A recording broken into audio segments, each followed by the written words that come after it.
right, I believe this means we are live. Ladies and gentlemen, boys and girls, tech fans of all shapes and sorts and sizes and persuasions, welcome to another episode of the Monday Morning Tech Chat Show on the SGGQA podcast channel. I'm Juan Carlos Bagnell, aka Some Gadget Guy, the SGG of this terribly named podcast series. But the important part is that QA is we're doing question and answer, and I'm gonna need the chat's help on this one. This is maybe the most science-y show I've ever tried to put together with my limited understanding of advanced material science and physics. If it were all about audio topics, I would feel qualified to really share insight on these scientific discoveries. None of these discoveries have anything to do with audio, so my ears are no help. But there's been some crazy stuff happening in the world of superconducting elements and also in nuclear fusion. So we've got to talk about some of that stuff. And then we also had a pair of stories just breaking about some shenanigans happening with broadband distribution and the FCC. And so I do not have a proper gadget block for this week's show. We've got a really heavy and loaded news block. So when we get into sort of the second half-ish of the podcast where we'd normally veer off and start talking about gadgets and stuff, I will let the chat lead us wherever we want to go. It took me so much longer to put this one together just because I was literally having to also wiki and search for some of the proper definitions of these elements and materials. So that was a really rambling preamble. Hey, everybody. I'm glad to see the chat's already kicking up here. Farhan is curious about the Qualcomm news.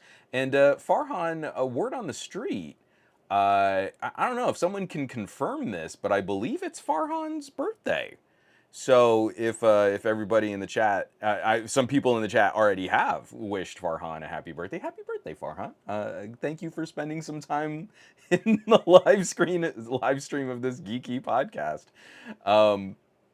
We've got we could run down the list here. I see Dave Burns, Lyndon. I see Greg, Coppa Cash, Al Sabakli. We've got Tech Boy.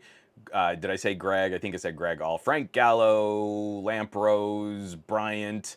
Lyndon, I'm probably repeating and missing people. J-Man, JMX Warrior.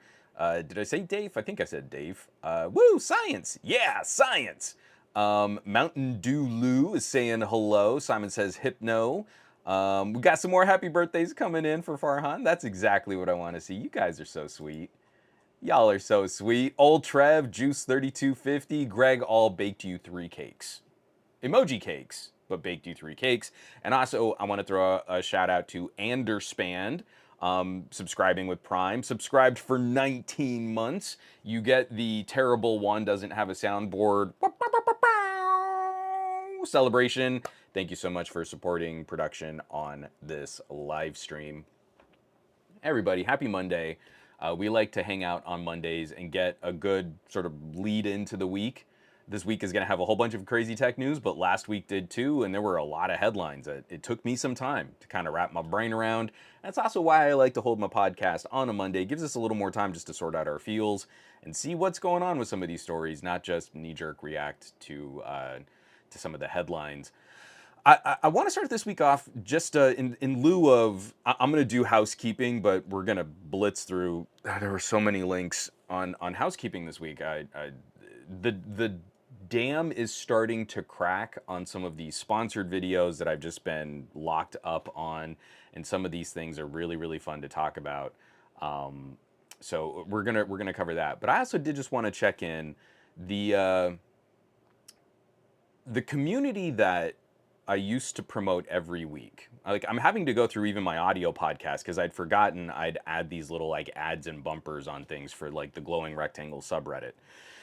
And I still haven't brought back that subreddit. I don't feel like Reddit has made any changes that will benefit that community. And in fact, it really harms the way that we share content on glowing rectangles. But I had another just lurking in the DMs conversation with yet another content creator over the weekend that was really disheartening.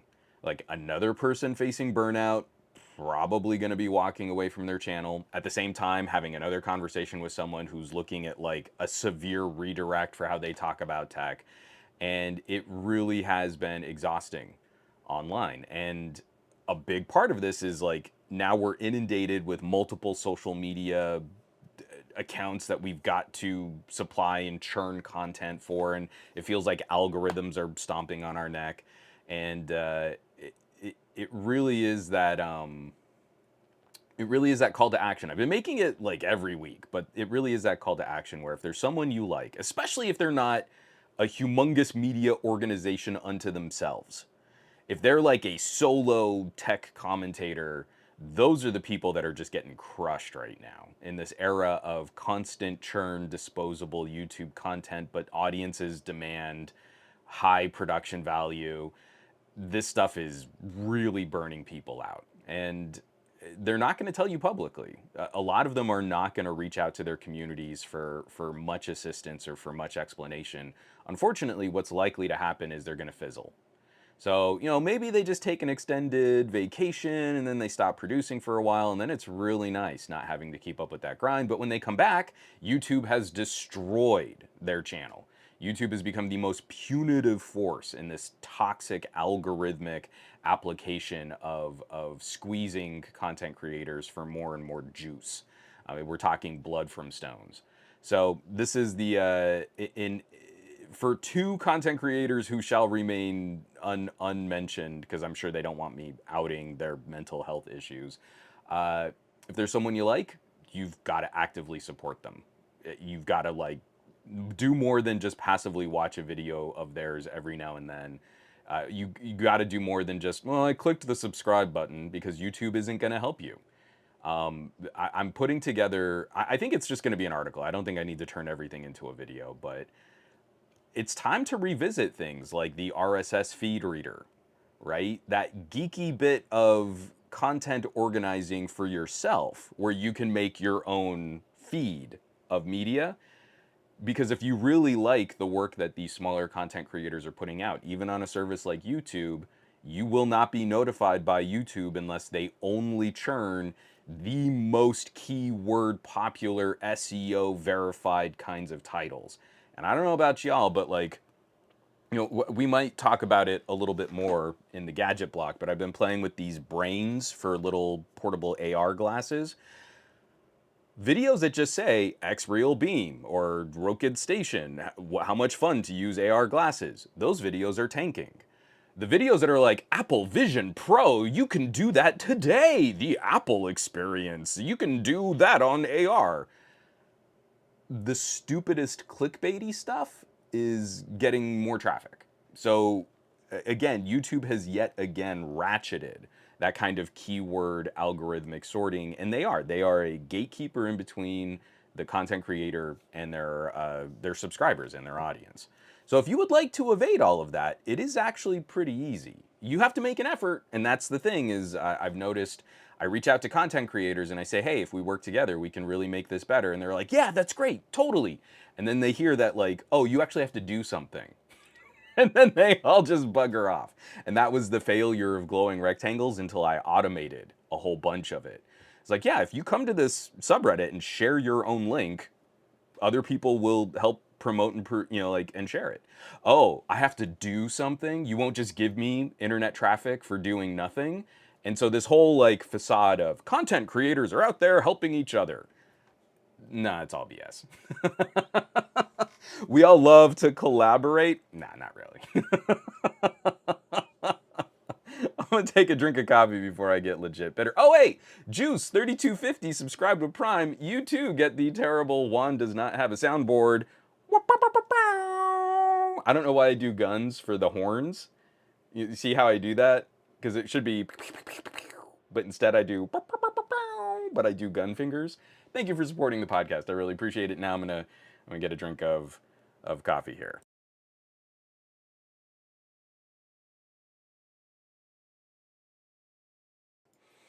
Goat V8. I don't know if it's just me, but my homepage recommend has been especially cappy this last 2 or so weeks. I feel like that is a sentiment that a lot of people have been sharing about the quality of the recommendations coming from YouTube. And I know there are a lot of people who get really up in their feels about things like YouTube Premium and supporting content creators by watching ads. I am much more in the gray. I would very much appreciate it if you watched my videos while watching ads or subscribing to YouTube Premium. We have a story about YouTube Premium. This is why I'm kind of laying on this a little bit. I might change my order. We might just go and straight talk about YouTube Premium, kick off the news block. But the reason why I'm not taking a hard stance against ad blockers, I don't believe you are really stealing from me if you watch my video without an ad blocker. Sorry, I don't believe you are stealing from me if you watch my video with an ad blocker. If you do that, I would very much appreciate actual sweat equity support. Doing more than just clicking a thumbs up button. Give it a share. If you liked the video and you didn't watch an ad, it actually helps me more to signal boost that video than you watching an ad. And one of the reasons why I'm not joining some of my friends, I'm talking very close friends who are passionate about this argument about not using ad blockers on YouTube. I have no control over the ads that are served on my videos. That's actually one of the reasons why I've been taking up more sponsored videos, because those are companies I've vetted, I'm doing some interesting work with, I appreciate their products, and I think you'll find them interesting too. I've worked that relationship to try and create content that I think the audience will find interesting. As we're ramping up to another season of toxic political coverage, and YouTube has walked back from their commitments to police weaponized misinformation on their platform, I cannot guarantee you won't be served terrible ads on my channel. I have no control over it. I have no say over it. I have no input. And I don't feel that that is appropriate for the mental health of my viewers. I know for the last presidential election, every time I would go to YouTube, it was some of the most toxic, alt-right, far right-wing, super conservative, reactionary, and borderline fascist advertising every single time I went to YouTube. And I couldn't evade it. There's no way on YouTube to say, I don't like this ad. There's no control mechanism. You're sort of beholden. And I do not appreciate this argument that Google knows everything about me. Google could leverage their knowledge of my behavior to serve me ads from companies I would love to do business with. They have all of that information, but instead, they're choosing to serve me ads that they know will upset me. That harms my mental health, right? It's also a disservice to the companies that are paying YouTube for advertising, that they are regularly being used as the pain point to get people to consider subscribing to YouTube Premium. So this process of YouTube Premium hasn't really made YouTube better. It's just that free YouTube is continuously being made worse so that you'll be encouraged. You're getting negged into subscribing and paying money to make it better. This is not an argument that I feel holds water with my friends, the people that are out there that really get passionate about things like using ad blockers. I can only make my decisions for how I choose to interact with the platform and how I feel it's best to support the people I follow, and trying to put my money where my mouth is by doing things like setting up social media communities to try and signal boost and share their content instead of just passively watching a video and going, huh, that was cool, I gave them a view. This is a very complex and complicated and emotionally charged conversation, and everybody's going to come to their own conclusions on all of these situations. I can only share how I feel. If I had any input on the ads that you were served on my videos, I would one, I would probably be doing less sponsored videos, and two, I think I would be a bit more aggressive in this conversation. But like I said, especially as it pertains to the mental health of my audience, and also knowing that it is very challenging out there right now. The economy is not in good shape and people are struggling with inflation, and I don't feel it's appropriate to say, hey, even though YouTube could make this amazing for you and serve you ads that you would really be interested in and bundle you with services that you would really care about because they know everything about you and your behavior and your shopping, just sit through some terrible ads. Like, I don't, uh, I can't ask you to do that. I really can't. As like the increasingly left wing. As I get older, I get more and more radicalized in my behavior against these monolithic, billion and trillion dollar corporations. I can't, in good conscience, ask you to do that. It doesn't make sense. And then also, you're not going to come into my video wanting to watch that video. So, nah, that's not how we're going to play this.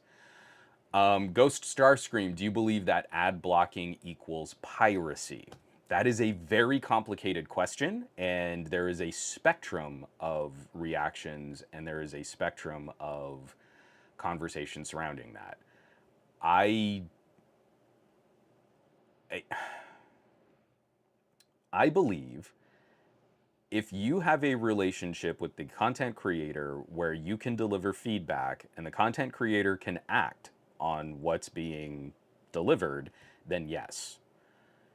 If the content creator has no control over the platform and what the platform chooses to pair with those videos, then I do not believe that is a direct circumvention of the content creator's ability to monetize. That is a non-answer. I can't give you a better answer than that because I don't feel there is one. It is not as cut and dry as you're taking money out of my wallet by not watching ads. Because also, like, monetization on YouTube is garbage right now, especially for medium-sized channels like mine, and especially if you're not just keyword packing and only making videos about Apple and Samsung. In the tech space, everyone else is getting squeezed bad. And that's the reason why you see so much struggling with this, like, oh, but everything is a Samsung Galaxy or an iPhone. Because that's what triggers the algorithm to really put your content out to your viewers' subscribe feeds. I can't tell you the number of people that come to my channel and leave comments like, I had no idea you were still making videos. It is really disheartening. YouTube has flipped the switch. They are no longer a content discovery platform. They are an algorithmic sorting platform. They're just the same as like a Facebook, in my opinion now. So, Ghost Starscream, it's not a question I can give you a clear answer on. It is a case by case, video by video, article by article kind of conversation. And for like an outlet like Ars Technica, as they do, I think they're trying to build in a little bit more on like affiliate links and marketing. And if I see something cool, I try to go through there. I try not to, I try not to block ads on the websites that I really go to. I try to use my RSS feed reader now more instead of like the Google feed of content when you swipe to the side on your home screen on your Android. It matters more, I feel, that you make the effort to support than whether or not you come down to some kind of clinical binary decision on whether or not this question has an answer. And that's the best I can do. Let me take another drink of coffee here, and then we can do a little quick housekeeping.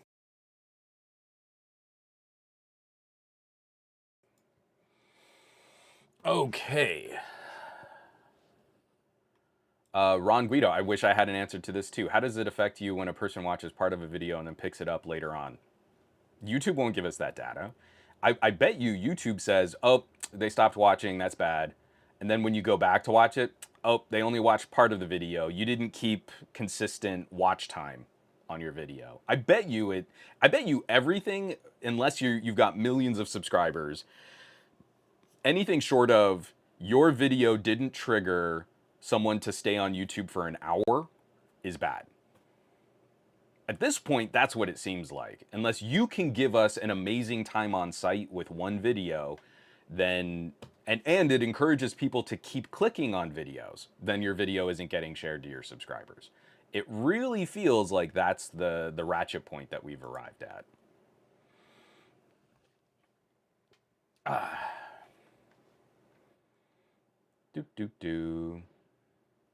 I'm way behind on this chat. Dave Burns. Meanwhile, I am eyeing an X-Real pair of glasses for Steam Deck gaming. Let me say, well, we can absolutely dig into some AR glasses later on. I've been spending a lot of time with both camps. I've been having so much fun putting displays on my face. Speaking of, that is kind of what this whole last week was for somegadgetguy.com. Let me just run the gamut on this. So we started, where is it? We started with the X-Real Beam. I was actually out on my road trip, so this one went out during the road trip, but I just want to highlight the X-Real Beam is an interpreter. It's a little box that connects to the X-Real Air glasses, and you use it with another computer. And this has all of the sensors and telemetry and the computational power to add head tracking to any display, any computer, or any game console that you want to hook it up with. So if like on a phone that has video output, like here's my Moto. My Moto has video output. I pair the glasses and I can use the Nebula app, and I can stick a window in space in front of me. And if I look away, there's nothing over there, but then I look back, there's the window. So that's cool. This phone can tackle that all by itself. You don't need another box. But if I plug my, oh, my glasses are behind me. But if I plug my glasses into my Steam Deck, well, the Steam Deck doesn't deliver all of that information, and it doesn't have an X-Real app to manage all of the head tracking from the little sensors in the glasses.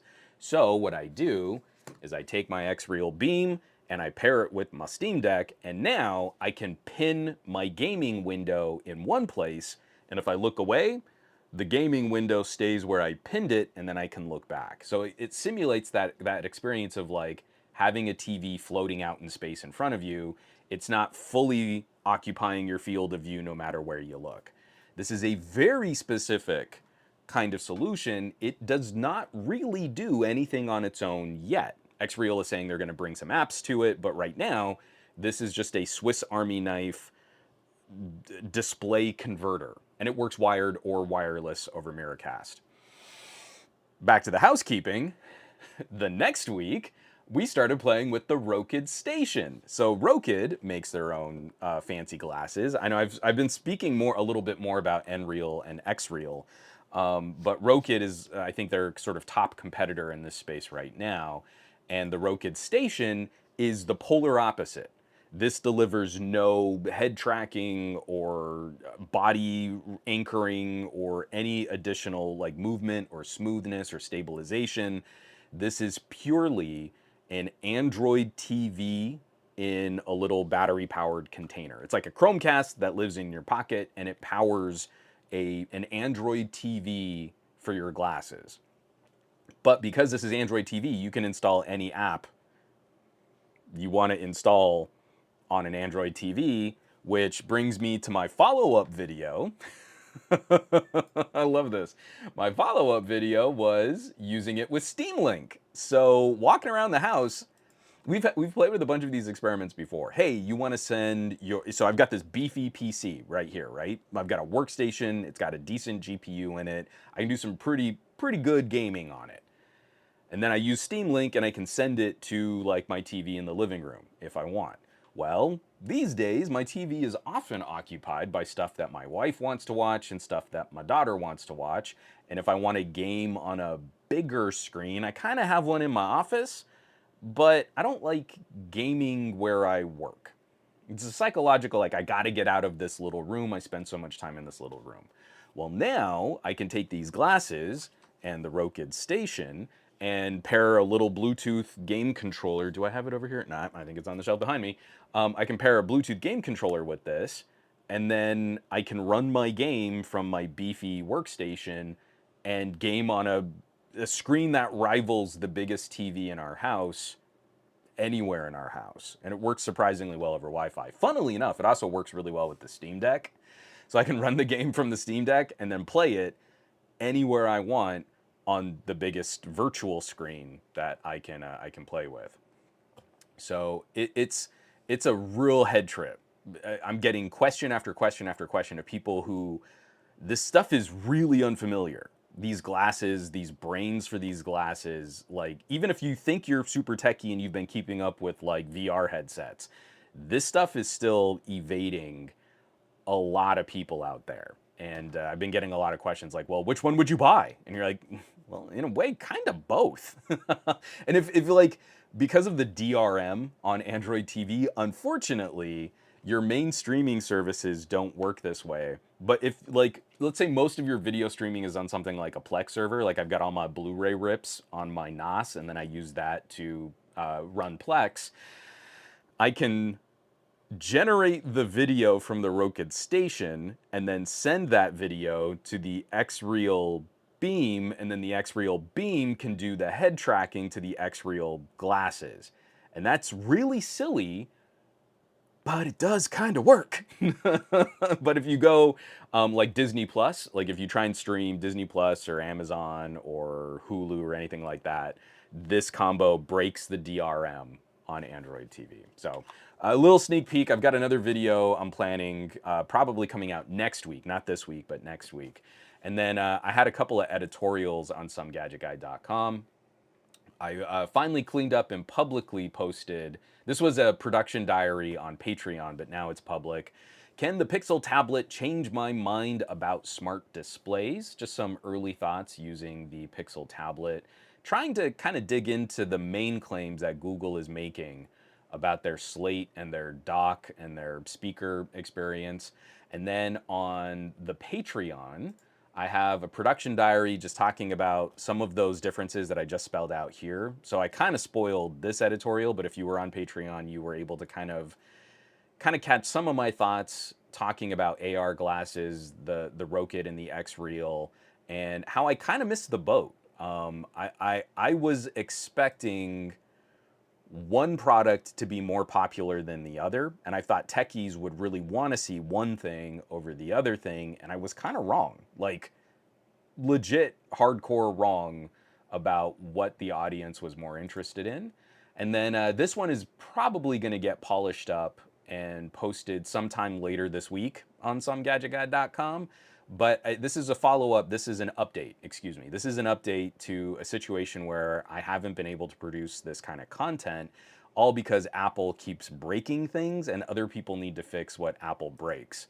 So we all suffer when Apple products don't just work. And I get real bitter of talking about AirTags. So someone accused me of bullying Apple a couple nights ago. You're like, no, this is fair criticism of how Apple went about trying to make something unique to their ecosystem that then had a pretty expected consequences for everybody else. The second AirTags came out, a lot of us were saying like, hey, there's some glaring oversights here that should have been addressed by working with, like, you know, the Bluetooth special interest group, the Bluetooth SIG. And instead, now it's breaking other companies' ability to compete, because now everyone's super concerned about privacy and location data and stalking and all this stuff. But Apple's still selling AirTags. So while the whole rest of the industry is trying to fix what Apple broke, Apple still gets to profit by being the de facto standard in location tag tracking now. And you're like, you know what, that's really not fair. And there are few market corrections for when Apple goofs at scale like that. And someone else was trying to argue like, oh, but, you know, everyone could have just, you know, used Apple. Apple tried to put it out as a standard and everyone could have used it. And you're like, no, I don't think it's right to say you have to license Apple's MFI tech and pay Apple just to be a part of their ecosystem. And if I were an Android owner, that's not what I would want. It's kind of the philosophy behind having a competition, a competitive point, is give Apple all of the money and let them dictate every single standard is not a good business strategy and doesn't work out to delivering better consumer products. But yeah, it's funny, like some of the Apple stands have really been crawling out of the woodwork on some of this stuff that, like, it's kind of like the Samsung nights have died down a little bit just because I don't feel this last Unpacked was super exciting. Like really good iterative improvements to products, but nothing that like blew the doors off mobile technology. And without that excitement, I don't feel like the Samsung Knights are emboldened to be as terrible online. But instead, now as we're leading up to the next round of iPhone announcements, the Apple people are getting much more aggressive and much more defensive against any criticisms of the company. It's funny how there's like an ebb and flow to that kind of toxic energy online. I also have to throw another shout out. Did I miss one? I think I saw someone else. I'm sorry, I'm on the Twitch chat right now. Gabaletta, another subscribe to Prime. Thank you so much. I really appreciate the support, and that's really awesome of you. Subscribed for 22 months. That's amazing. Thank you so much. You're rad. Everybody supporting this podcast, you're rad. Rad people. Again, it doesn't have to be through subscriptions like this. Support is rad. Simon says, no, the Apple Knights have been alerted. Hold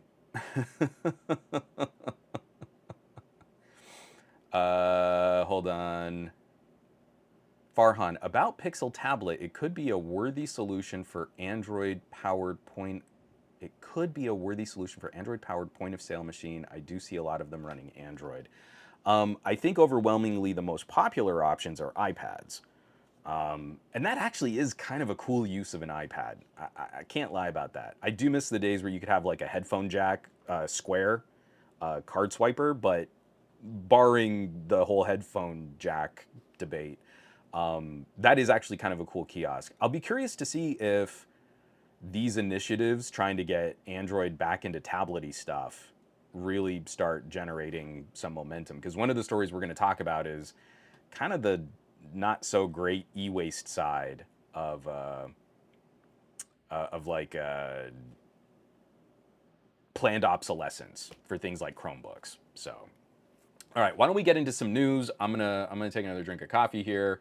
Everything that we're going to be talking about, all of the housekeeping, all of the show notes, all of the links, everything's going to be available on this week's blog post on somegadgetguy.com. Episode 310. 310 episodes. Whew. All right, let me take that drink of coffee.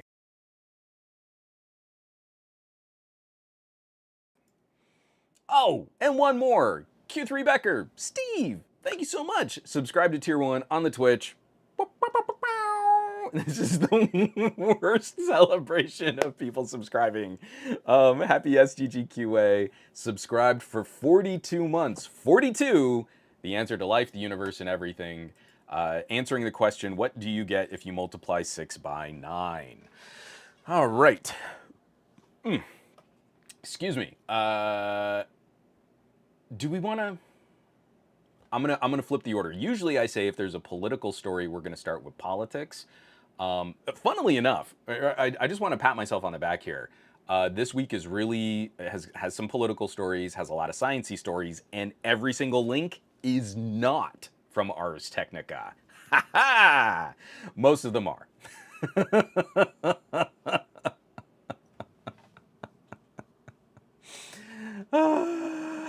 Dave Burns, 5 years from now, Juan will finally have Twitch alerts. Everyone, I need you, I mean, maybe even screenshot this. I'll pause for just a second. I guarantee you, this comment from Dave Burns will age like milk. 5 years from now, something tells me my live stream is going to be even more low tech than it is today. I love it. You know, no, I'm gonna stick to my guns here. We do have a YouTube story, and that's talking about the enhanced bitrate. Let me knock out these FCC stories because I want to condense both of them. They're super frustrating. They really cheese me off. Yeah, Kappa Cash. This podcast is not sponsored by Ars Technica, but I am happy to support an outlet that I think does phenomenal journalistic coverage of things like the internet service providers, and broadband distribution. My nerdy political tech man crush, John Brodkin, I think wrote both of these. Yep, John Brodkin. Basically, I just set up an alert for everything that he does. I'm kind of cyber stalking him. He's super cool. Internet providers that won FCC grants try to escape broadband commitments. So we covered this a little while ago. The FCC is giving out taxpayer dollars to help fund rural. This is the fund, the Rural Digital Opportunity Fund, the RDOF. We have a lot of people that we can't even measure who are falling way behind the tech curve, have almost no access to any kind of modern day telecommunications equipment. And they're the people who are the most expensive to get set up.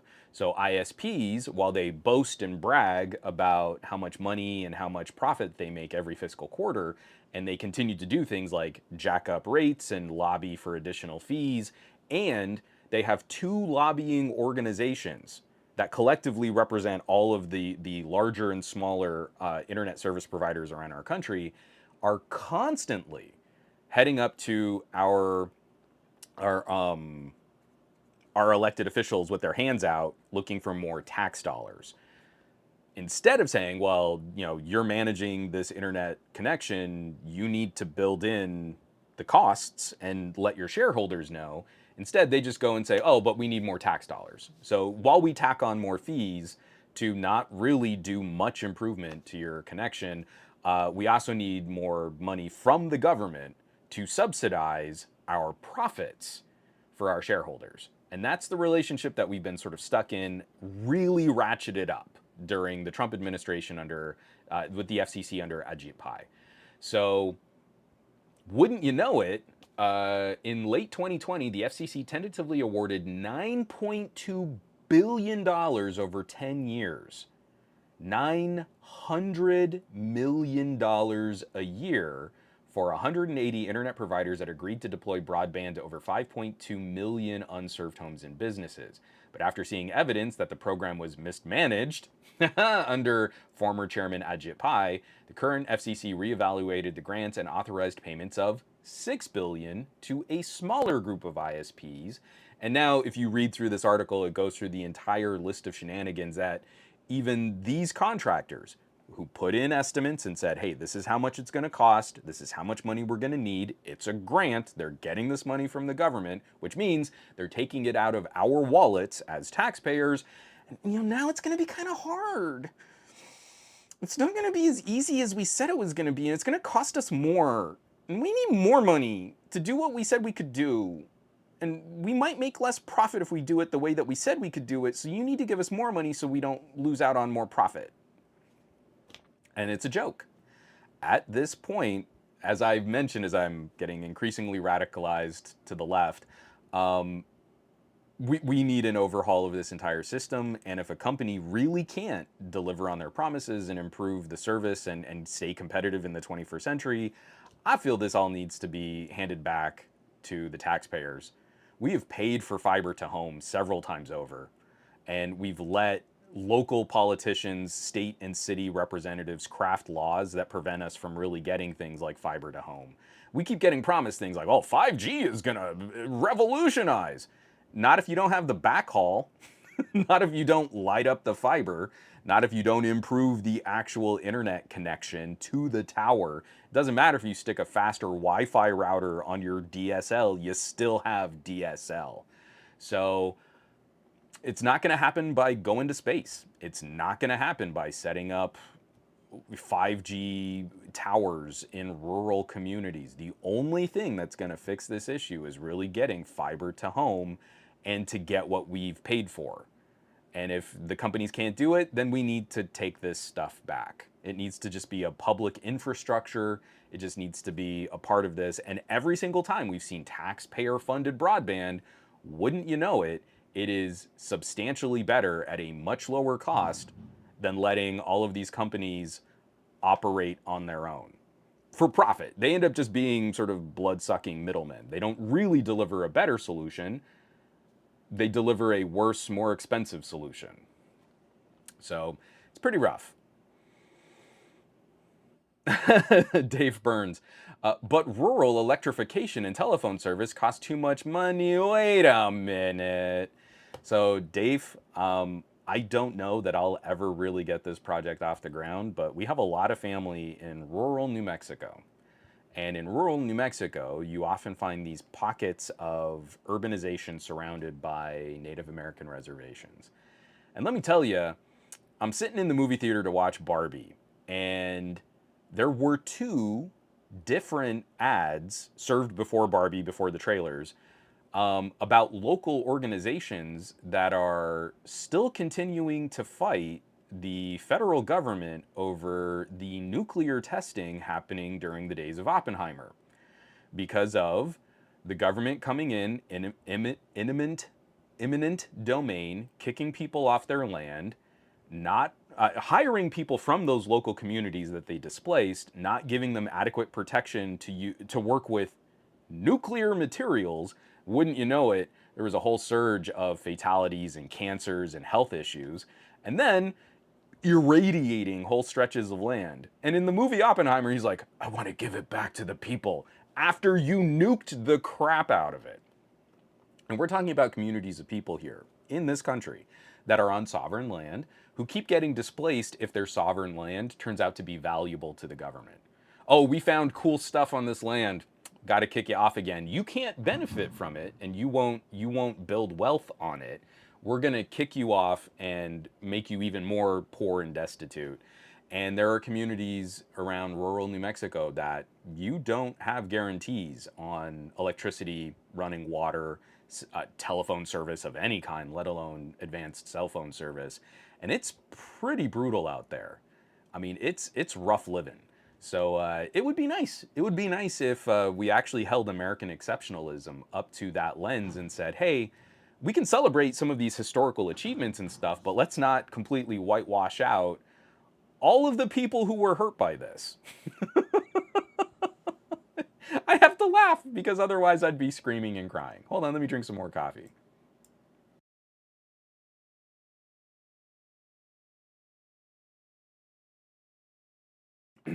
Aditya, yes, absolutely. I am become death, destroyer of fertile soil and arable land.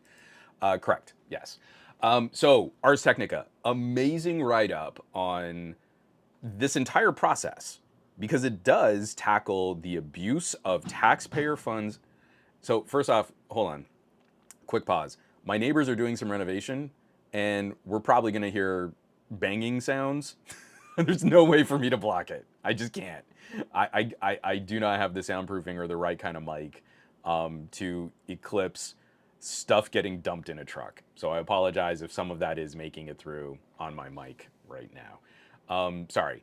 Ars Technica's right up here is an incredible collection of links that walk you through the entire process and how we got to this point and how we're still trying to get these companies to live up to their promises in us giving them hundreds of million taxpayer dollars every year. 6 billion over 10 years, $600 million a year. And they're still, oh, it's gonna be hard. We need more money.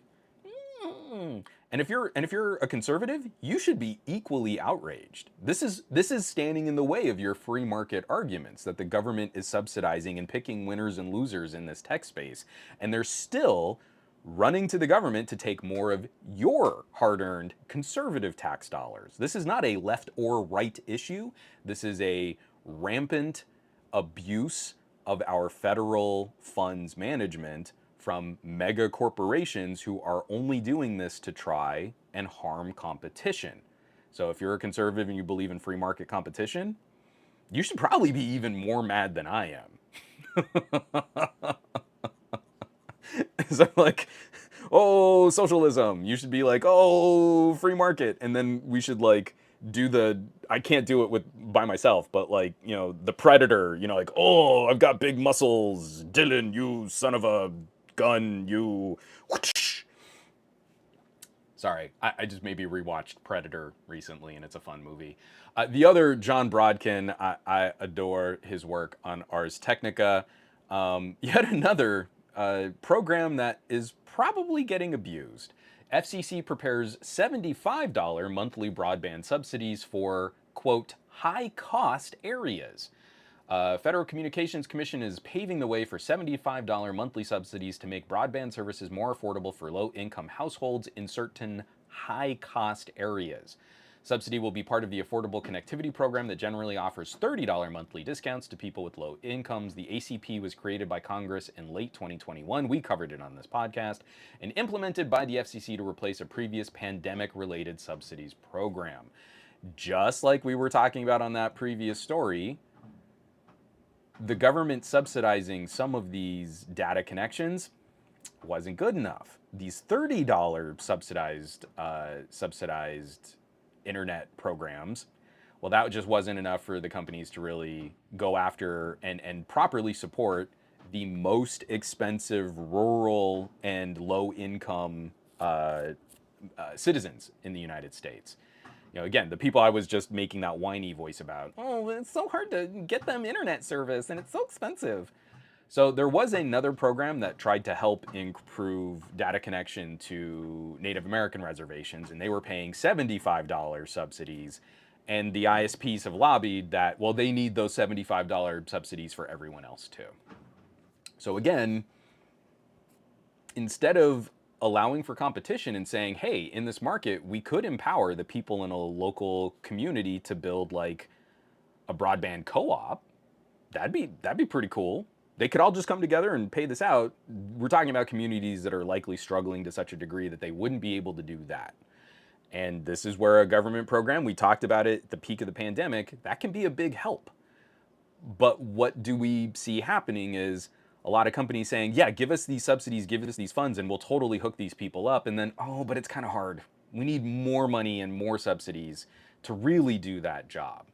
And it really starts to feel like, as they make more money hand over fist, as they boast about improved profits every fiscal quarter, as they're talking about layoffs just to kind of help force that line to go up another couple percentage points so shareholders are happy, one of their main grifts is going to the federal government and saying, but we just need more taxpayer dollars.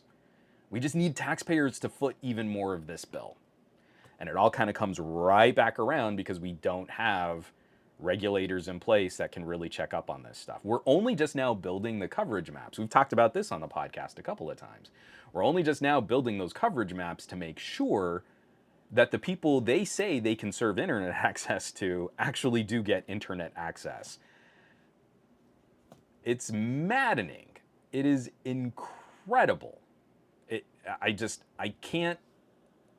If we weren't inundated by such ridiculous schlock reality TV news coverage of what politics kind of looks like, this is the kind of stuff that we would be marching in the street and getting outraged over, that billions of our taxpayer funds are not going to help the people that we said we could help. I would be livid. I am livid.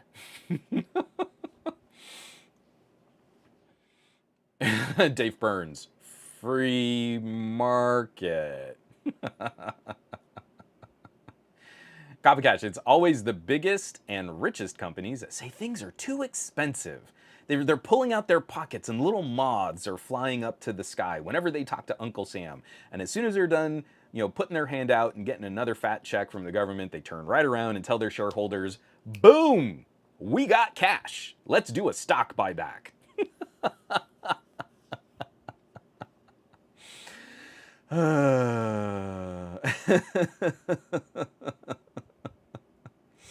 So those were the two FCC stories. Those took longer. I know I always say, I'm going to do this real quick. I never do it real quick. Here's my... Who wants to also maybe clip this and put me on notice? What I'm about to say. The current trend of YouTube is not to make YouTube better and then build much better services for YouTube Premium. The current philosophy for YouTube that I witness is making free YouTube worse and worse and worse so that you'll pay for Premium just to make it kind of like how it was before YouTube started making it worse. I believe, it is my assertion, emotional, with no inside information on the operation of YouTube, it is my assertion that YouTube looked at the airline industry and said, hey, we could do that. We could make the process of flying so terrible that people will spend more just to get some of the basics that used to be included in the price of a plane ticket. And now they're applying that kind of business behavior to YouTube. You look at YouTube Premium, YouTube TV, you can keep ratcheting up costs. Because, I mean, where else are you going to watch video? And, you know, we're going to do everything we can to, as an ad company, to start lobbying against technologies that interrupt the serving of advertisements to consumers. That was another story I bumped from this week's show. This week's show was already sort of news heavy, and let's keep an eye out for that. I'm sure that's going to get lobbied pretty hard over the next couple of years. So, YouTube is now rolling out for premium subscribers enhanced 1080p playback for all premium users on the web. Of course, because this is a cynical business move on YouTube's part, who got premium 1080p first? That's right, iPhone and iPad users. Because why enrich your own ecosystem when you can make Apple look better? YouTube. And this is also the big problem that we have with, I mean, it shouldn't be the gamesmanship of we're only going to make Google devices better. It should be we're going to make YouTube better. But where did they do it? They did it first with iPhone users. So you've got these Pixels over here, you've got these Galaxies over there, you've got all these other Android devices. Filthy pores. No. We couldn't wait to like roll it out to everybody at the same time. We had to enrich the experience and again put another feather in the cap of Apple to verify their arguments about how iPhones are the premiumest devices. So not only is this, I think, kind of a bad step in a direction we really shouldn't want, but it's also just the hilarity of a team at Google, or excuse me, at Alphabet, because it's not Google anymore, it's Alphabet. One team at Alphabet's like, well, we need to just make more money internally, and so screw all the other teams at Alphabet. We're going to point to our competitor first to roll out this new service. So, you know, it's pretty scummy. The whole, that you didn't need to clip that whole clip. The main part of the clip that I'm going to point to is, who wants to guess that by this time next year, if you stream something on YouTube at 720p or at 1080p, it's going to look like hot garbage at a ridiculously low, tiny, miserable bit rate, just so that they can try and neg you up to pay for the enhanced 1080p playback. I mean, like, if I had the correct kind of measuring tools for verifying, you know, like the data stream that you get from a website, I would not be surprised if I were to stream 1080p today and then pay for premium a year from now and see the same feed quality. But if you're not paying for premium, all they did was reduce the bit rate for regular 1080p. That's how cynical I've become about these announcements and these moves from YouTube. I do not trust that they're really making the service better. I really feel like they're making their core service worse just to try and squeeze you for a subscription fee to get what you had before. So it's pretty rough. Dave Burns, what was the difference between premium and not premium 1080p? I don't know. So, I mean, like, I caught, oh, I'm sorry. I showed the link and I didn't actually share the link. I found this one first by way of Engadget from Mariella Moon. They don't have any specific details on this. YouTube started testing 1080p premium earlier this year, describing it as a version of 1080p which provides more information per pixel that results in a higher quality viewing experience. The higher bit rate, which is used as a measurement for the amount of video data transferred within a certain time frame it provides, could give viewers a better quality without having to watch in a higher resolution. So, I don't know. I mean, to me, it kind of makes more sense, like, you leave 1080p alone, and then maybe you make 4K a premium service, or a premium add-on. That would frustrate me, but to me, this is kind of like misrepresenting what quality and resolution and bitrate are supposed to represent. And I could, because again, the vast majority of traffic on YouTube is happening 1080p or lower. So if you want to make 4K and 8K premium add-ons, just like adult video streaming sites do, or any other type of like, or like Netflix, how there are tiers of pricing where you have to pay more for a higher resolution video stream. I kind of get that. Like that to me makes more sense. But conflating this low bit rate, high bit rate without real data to tell you what the quality of the streams are, to me that just feels like, no, you're gonna make the free experience even worse than it currently is.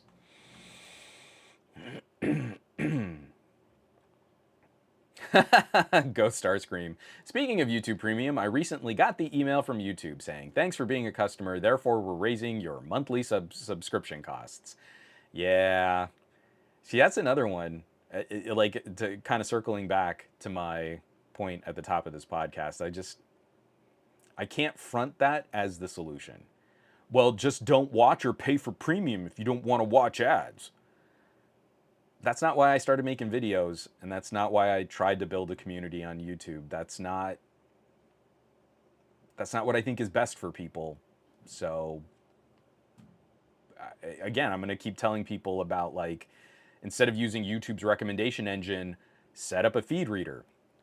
If you followed a YouTube content creator and you aren't getting notifications on their new videos, you can fix that. There's an RSS feed for their videos, and you put it into a feed reader, and you will get the exact alert when they put out a video. And you don't have to guess, are they still making stuff? I didn't even know Juan was still making videos. You have the power. As long as you keep validating YouTube's business model here, YouTube is going to continuously get worse. Cory Doctorow has a really novel word for this that in a PG podcast here, I'm not going to repeat, but it's easy to find. And now it's YouTube is squeezing both their content creators and their advertisers, making the experience for both of the mechanisms that fuel YouTube worse and worse and worse to enrich their own financial commitments to their shareholders and their investors. And it's pretty gross. And we should be upset about it. Again, maybe not marching in the streets upset because it's just YouTube, but still really, really upset.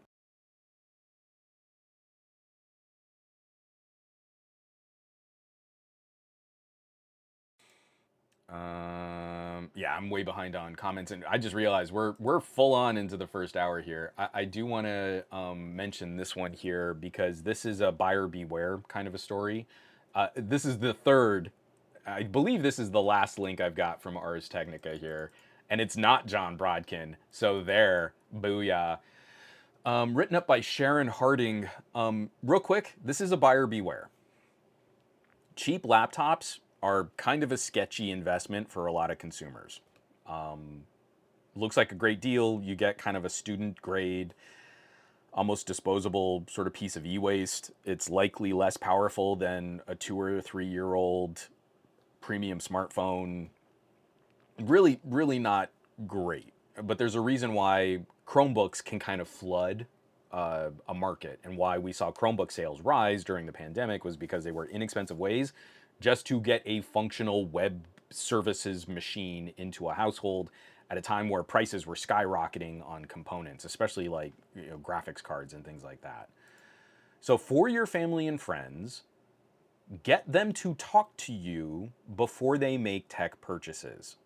I have this problem with my family where they like to buy something and then ask me to fix it.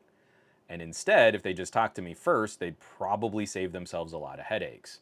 This story written up by Sharon Harding, absurd, Google, Amazon rebuked over unsupported Chromebooks still for sale.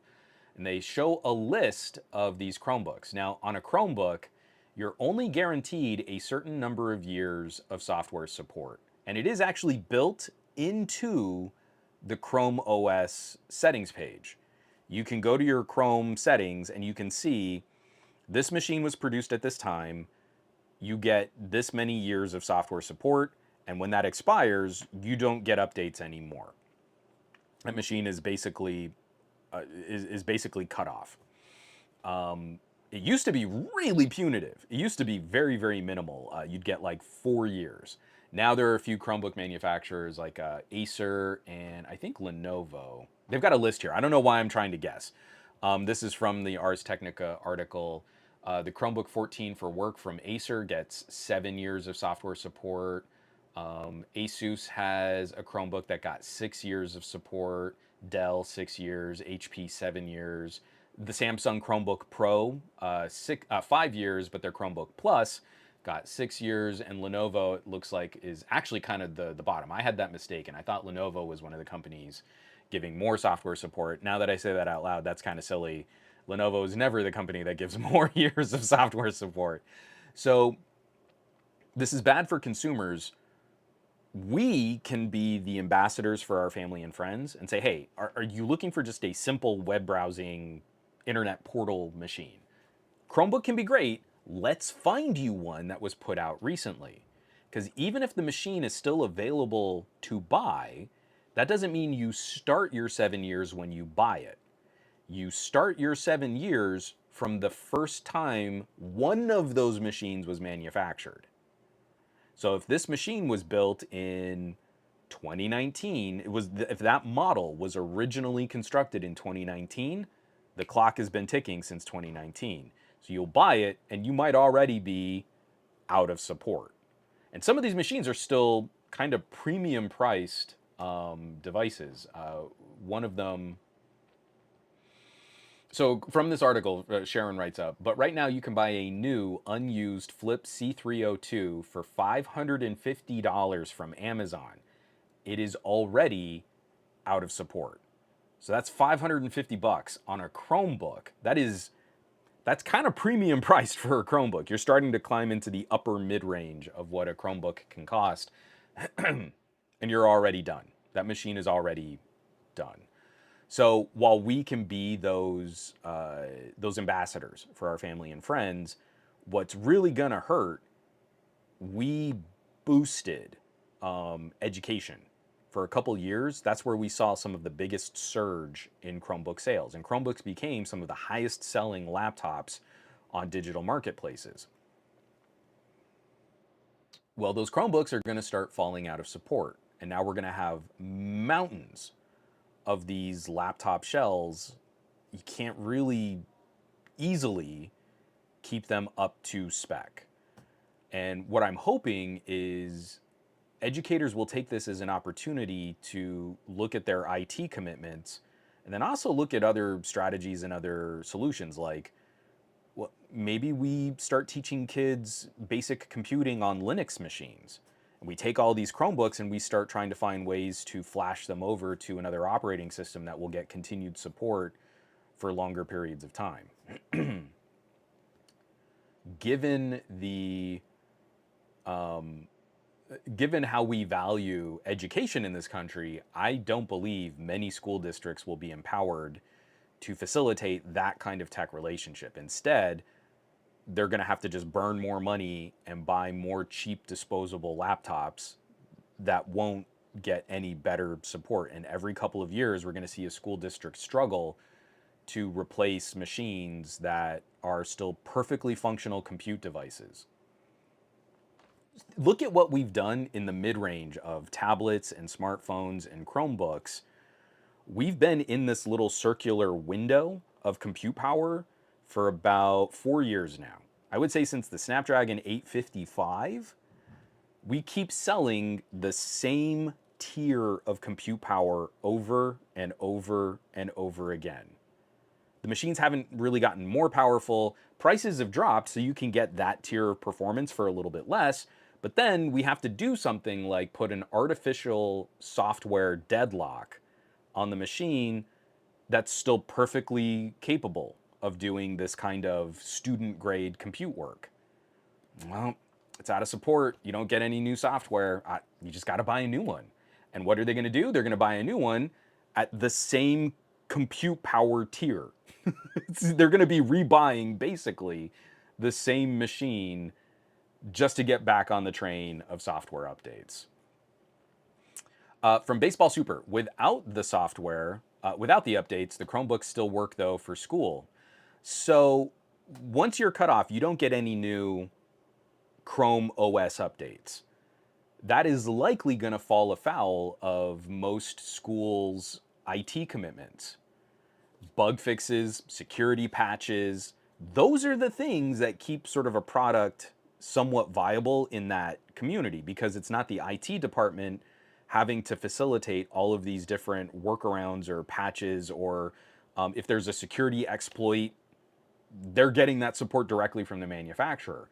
And once they're cut off, there's not really anything you can do there. So if there's a massive 0 day that goes out for Chromebooks, they are going to be held liable for all of the personal data of the school, the administration, and of the individual students.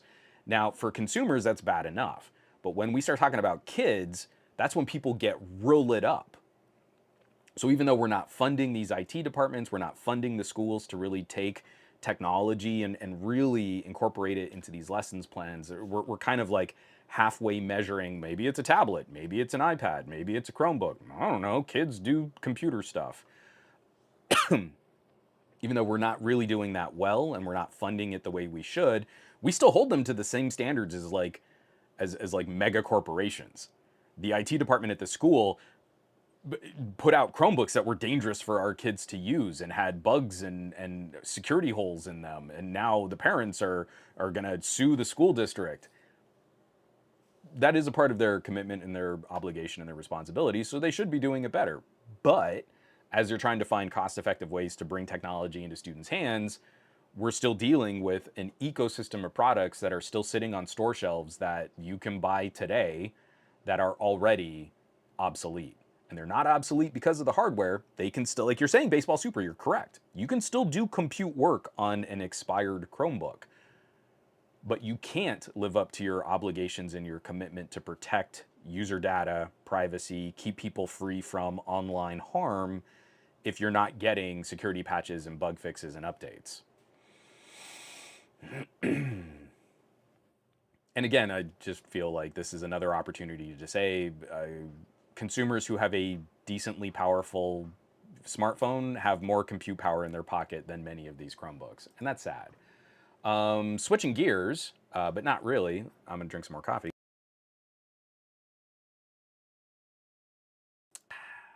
Leading semiconductor industry players join forces to accelerate RISC-V. Uh-oh, things are getting spicy. After ARM sued Qualcomm, Qualcomm is putting out a press release that working with, I don't know how you say this, Bosch? I think that's how you say Bosch. NXP, Infineon, and Nordic Semiconductor are all working together. They're forming a little conglomerate to look at boosting RISC-V. And so they're going to be starting first with automotive products and some IoT designs before really trying to push more into mobile. But this is a pretty broad shot across the bow of ARM, where Qualcomm and ARM have been in kind of some legal tussles and some contentious relationships. So the chips that go into like your phone, your tablet, I have my Robo Ancala that has a Qualcomm ARM chip. ARM creates these designs with these kinds of CPU cores, and they have different tiers of licensing. So you can license just the ARM tech, or you can get a license to build on the ARM tech or do your own custom versions of ARM tech. ARM chips have kind of taken over the mobile and the sort of the pocket compute environment, smartphones, tablets, etc. And it's loosely the tech that makes Apple gear so compelling. So the M series processors are licensed ARM designs. RISC-V is an open source. I'm doing a terrible job of explaining this. RISC-V is an open source platform so that you can build chips on a different kind of manufacturing process.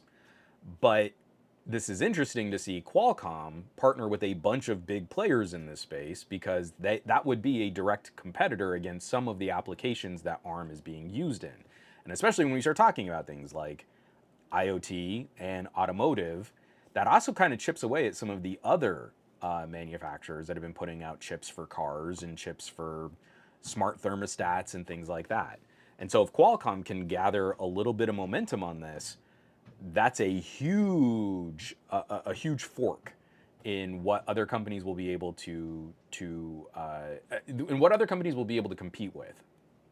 Because right now, like for example, Qualcomm and MediaTek, you probably have numerous devices in your home that are using these little low power ARM SoCs, systems on chips. Like a TV has a little chip in it, probably made by MediaTek, but it's based on an ARM reference.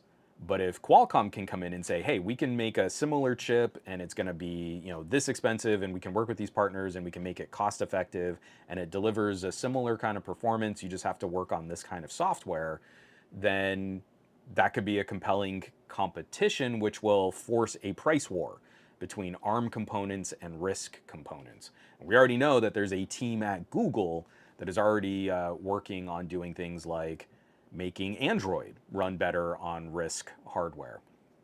So this is just a really, I thought this one was kind of quiet, the way that it was put out there as a press release from Qualcomm, but it's actually got some really deep ramifications for, I would say, about 3 to 5 years from now. Could be a really big separation in sort of the tech industry, and I think it's really clever to go after the daily driver mini tech things.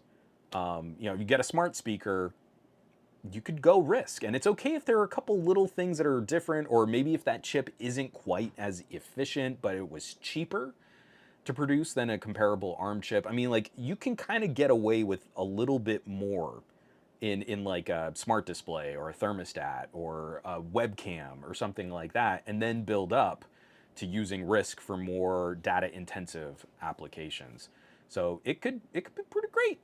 I'm very interested in what Qualcomm can do, actually putting some effort behind this, because we know that they've been facing these legal challenges trying to compete directly against Apple, and they acquired another company that was making these CPU cores. And this is sort of the next like laptop chip that Qualcomm wants to put out, was in the crosshairs. ARM put that in the crosshairs and made it a very staunch legal challenge against the licensing that Qualcomm paid for versus this other company that they acquired. And you can kind of feel like if ARM is going to sue one of their biggest production partners, everybody in the industry kind of went, oh, we could be next. If we want to do something that diverts and we didn't have exactly the right license, or if not even if they did, if ARM can argue that they didn't have the right license to do that, again, Apple is going to have free reign to kind of keep building on their own momentum there, and ARM is not going to fight Apple on whatever licensing that they choose for the M series processors or the A series processors. But Qualcomm, okay, they went after Qualcomm, and now we're seeing development on RISC.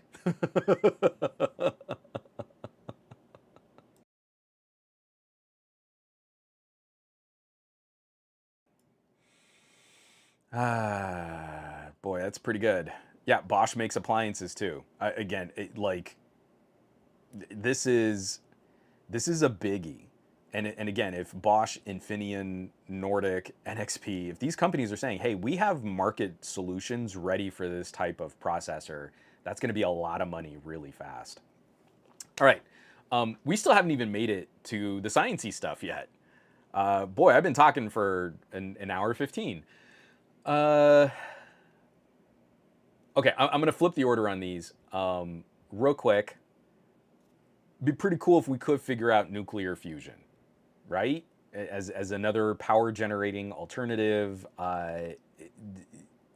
We've been seeing like these murmurings of like advancements in exotic materials and in different kind of reactors and different kinds of chambers, and it's always been sort of elusive to generate more power in a controlled setting than what it takes to fuel a fusion reaction. But scientists at Lawrence Livermore, and I'm sort of excited about this because when I was doing contracting work for the Department of Energy, my beat was Sandia Labs and Los Alamos Labs in New Mexico. But we had a division at the time that also did work with Lawrence Livermore. And Lawrence Livermore recently generated more energy in a fusion reaction than they put into generating the fusion reaction. So we had net energy over the lasers used to fire off this this reaction. That was really exciting, but it's just a little baby step. Can we verify that? Well, wouldn't you know it, recently, US scientists repeat fusion ignition breakthrough for the second time at Lawrence Livermore National Laboratory. Back in December, they did the first one, and now they have done it again. That experiment briefly achieved what's known as fusion ignition by generating 3.15 megajoules of energy output after the laser delivered 2.05 megajoules to the target. Now, I'm no math genius, but getting 3 megajoules of energy out of expending 2 megajoules of energy seems like that's a pretty decent improvement over how much energy it took to create the reaction. And they have now replicated that experiment. They've done it again. And this is another little baby step in the chain of apathy that we've had towards properly utilizing fusion for real energy generation, for real consumer and citizen purposes. I am silly excited to see that, like, because it wasn't just like, oh, well, you know, we created a fusion reaction. We've been able to do that for a really long time. We can fuse these elements, it produces a ton of energy. We can make bombs that could obliterate every human on the planet. But to control this and to harness it, and now to take our little second baby step towards saying, no, we can create more energy than we expended.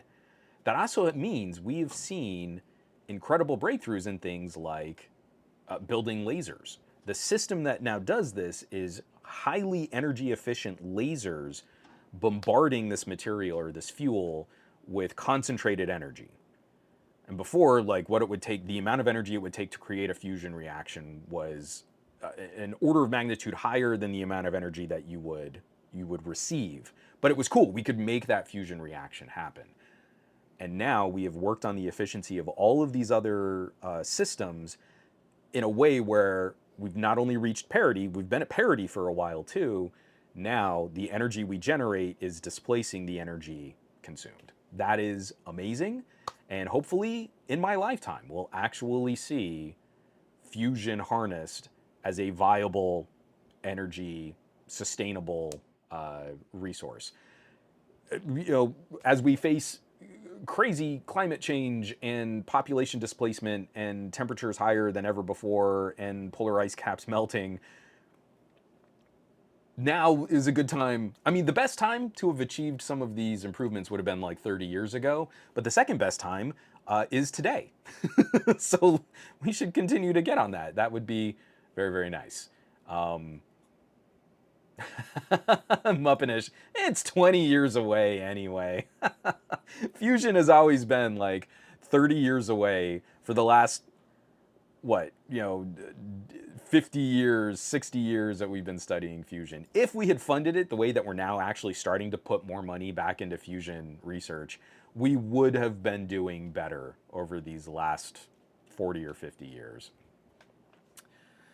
Dave Burns, but is fusion energy profitable enough, Juan? What about the profits? Won't someone please think of the shareholders? How will they own more yachts if we can't monetize fusion and we make it more expensive for poor people so rich people can stay rich? Oh no!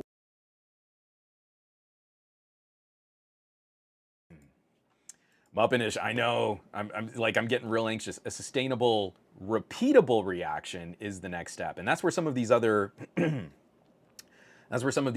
material science conversations get really interesting too. Is like, okay, we can make this incredibly hot thing happen, Now can we make this incredibly hot thing happen a bunch of times without destroying the container that incredibly hot thing happens? I am so grossly oversimplifying the incredible science and the tremendous challenges by going like, oh, but it's like a big hot thing.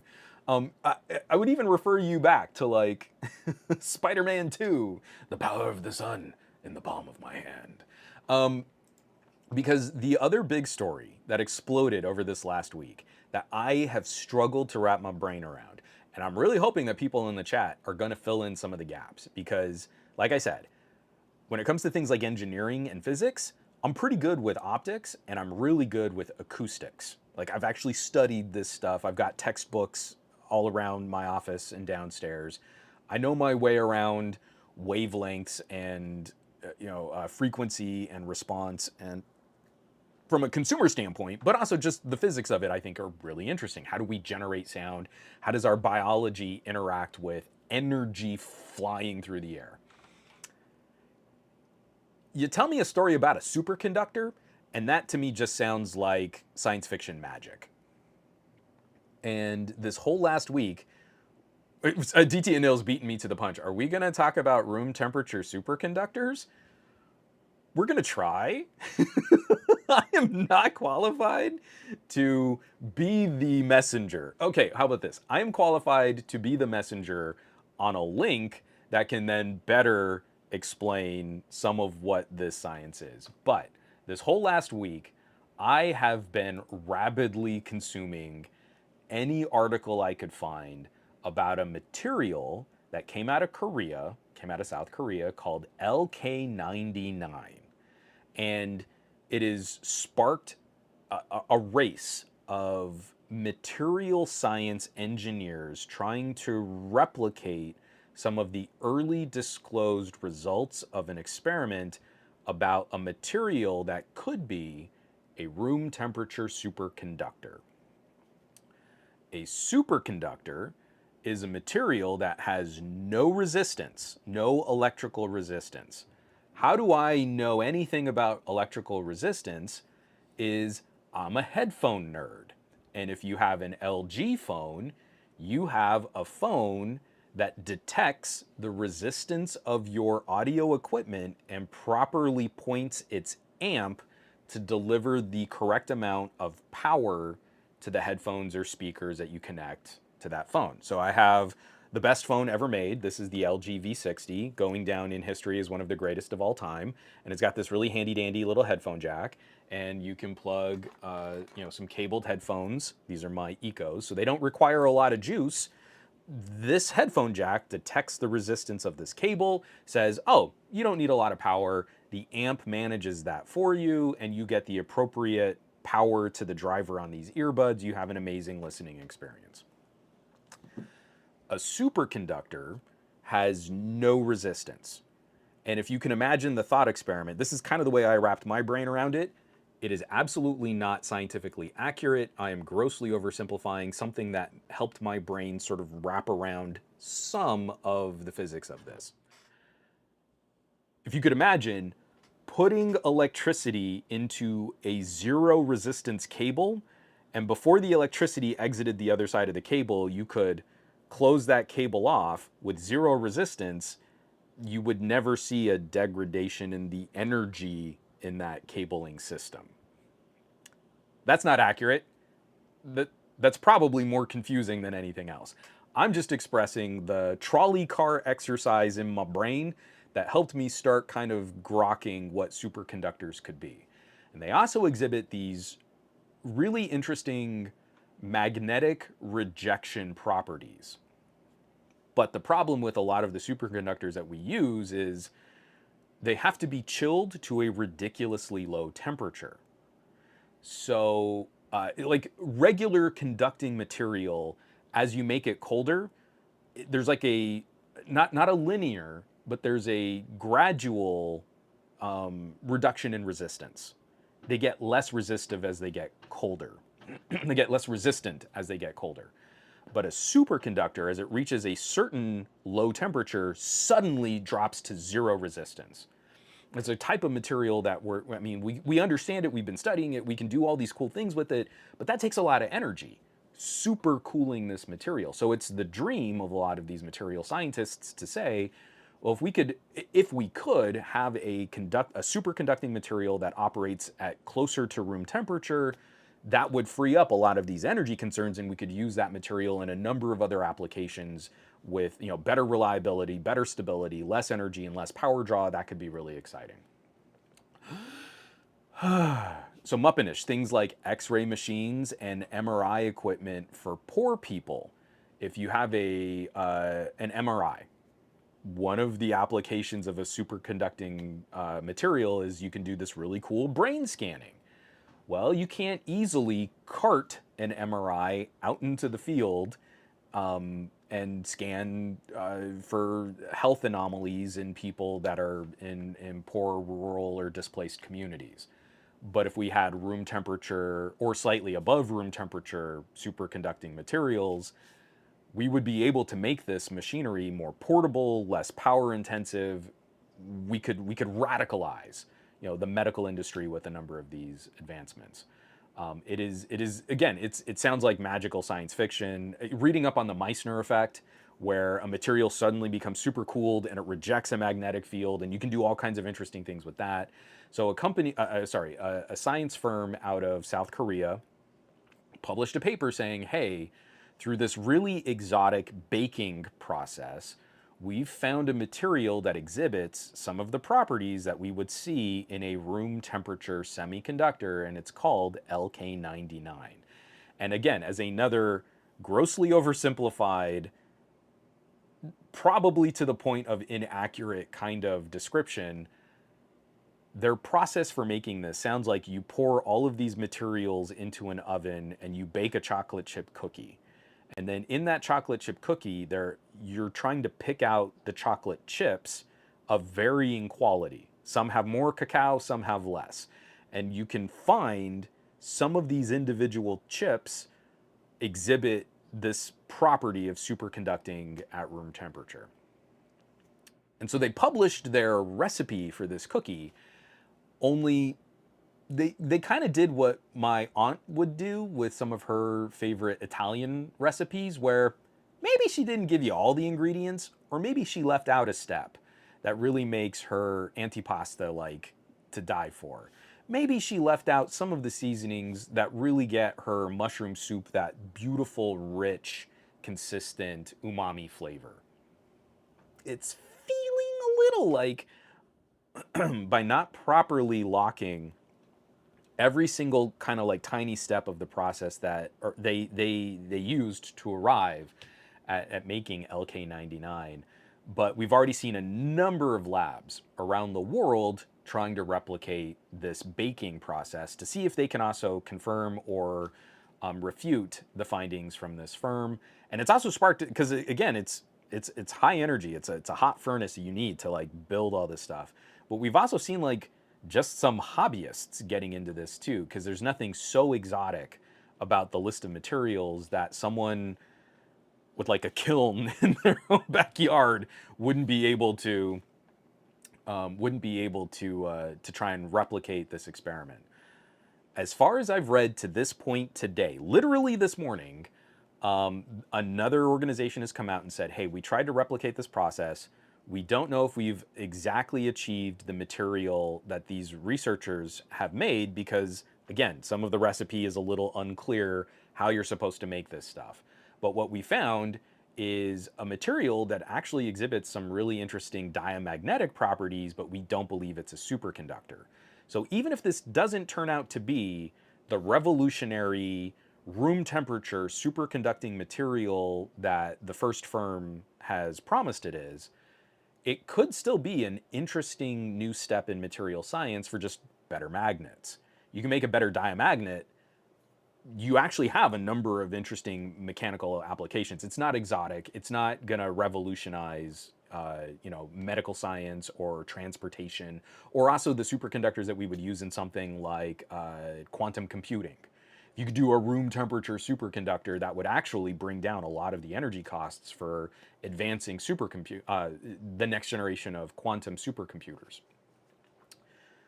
But a new diamagnet would actually be really cool tech too. So I'm linking to an article from Nature. This is a couple days old now, so it doesn't include the most recent sort of findings that have been sort of shared online. But I think this is a very good summation of what LK99 is, what it's claimed to be.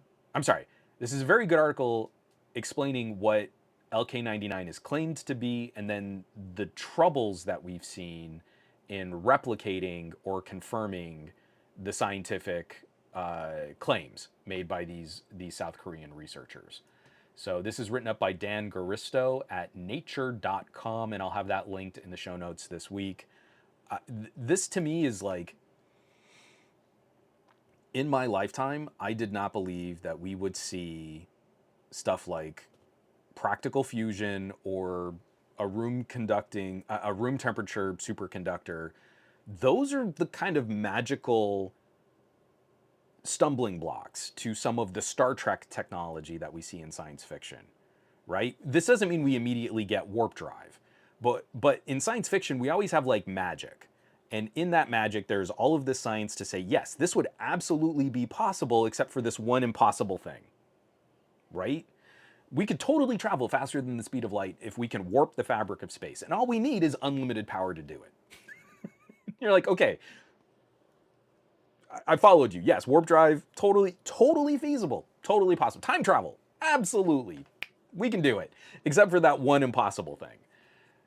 These types of scientific discoveries and this type of application of practical engineering and like material science and all of these different disciplines coming together, that's the stuff that got me freaking out about Star Trek as a kid, is how much of I would watch reruns of the original series with my dad. And it's Kirk and Spock, and they're flying through space as if space isn't hard to travel through. That was never the plot of a Star Trek episode, is space is scary. They lived in a future where the technology had created sort of a capsule that made space travel kind of mundane. And they would go on these adventures. And I grew up in a family, you know, my dad is, you know, a PhD in engineering, and my mom is a computer scientist, and like the math is just as much a part of the storytelling as the drama. And so we would watch, you know, Kirk double fist a Gorn on the back of the head, but then at the same time, like, the properties of a phaser had some grounding in actual science. And my dad would tell stories about like some of the stuff he was working on in labs in the Air Force. My mom would talk about like her experiences working for telecommunications companies and programming software for people. And you're like, that just made Star Trek feel so much more grounded, so much more real. I remember when we switched from 5 1/4 floppies, those floppy waka floppy disks, and we got a 3.5. And those looked just like the isolinear cards in Star Trek. And like, holy cow, we beat Star Trek. Star Trek is supposed to be hundreds of years in the future, and here I'm holding a hard piece of plastic that has data on it, and it's storing a ridiculous amount of information. It's storing 1.4 megabytes of information, and it's so much smaller than the floppy that we used to use, and it's more durable, and it's got a guard, and it protects. It's so much better evolved over what we had. And I just slot it into my computer, and it works just like it does on Star Trek. We keep beating Star Trek. And that lights me up so much. It's like the last little hope I have for humanity is, can I look at something that happened in Star Trek The Next Generation and point to things like, no, we got better stuff than they had. Think about those little pads that they used to use, like the little mini tablets would have all those weird, like funky interfaces. And you're like, nah, actually, you know what? Just weird little glowing orange curved rectangles. Not a great interface. I actually prefer Windows 11 over LCARS. You know, like, my Robo and Kala, way better than anything Picard ever used on Next Gen. And like, we keep building on this stuff. When we hit some kind of new magnetic material, superconducting material something that gets you interested enough that you want to go and look up a Wikipedia article on the Meissner effect, just so that you can kind of wrap your brain around what it is that they're talking about. And then you think that could be the future of magnetic levitation. We could make high-speed rail an order of magnitude less expensive using these types of materials if they're not that exotic. Well, think about all of the people that just got helped by that. Think about all of the infrastructure that just improved by that. And then again, fusion taking another baby step towards being a viable, replicatable process. I genuinely did not believe we would be talking about this kind of stuff in my lifetime. I'm actually like kind of worked up and a little emotional that we're talking about this kind of stuff in my lifetime. I have so much Star Trek FOMO.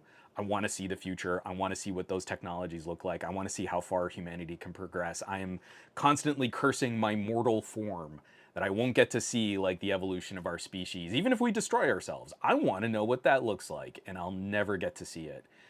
But little glimmers of this mean that we have a potential for our species to exist beyond just like the life cycle of me and my relatives and my kids. It's heady stuff, but if you got into the classic science fiction, if you got into the Asimov and the Bradbury and the Arthur C. Clarke, it's glorious to feel this as a presence bigger than just our unique moment in time, and it's something to celebrate. So even if LK99 turns out to be a more mundane material than was originally promised to be, it's still an exciting application of the entire scientific community working on a problem.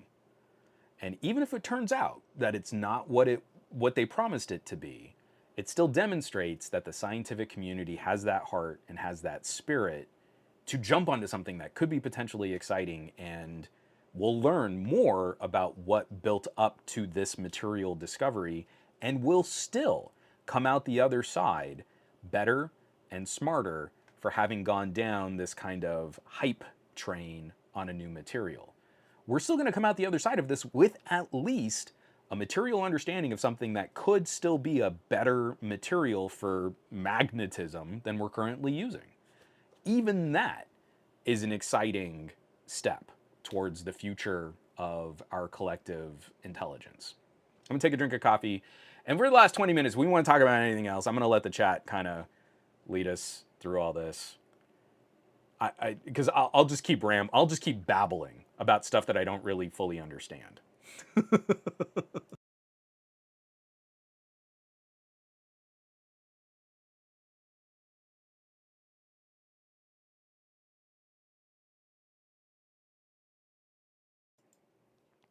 Old Trev, Michael Fisher would disagree about LCARS. I'm sorry, LCARS is a stupid interface.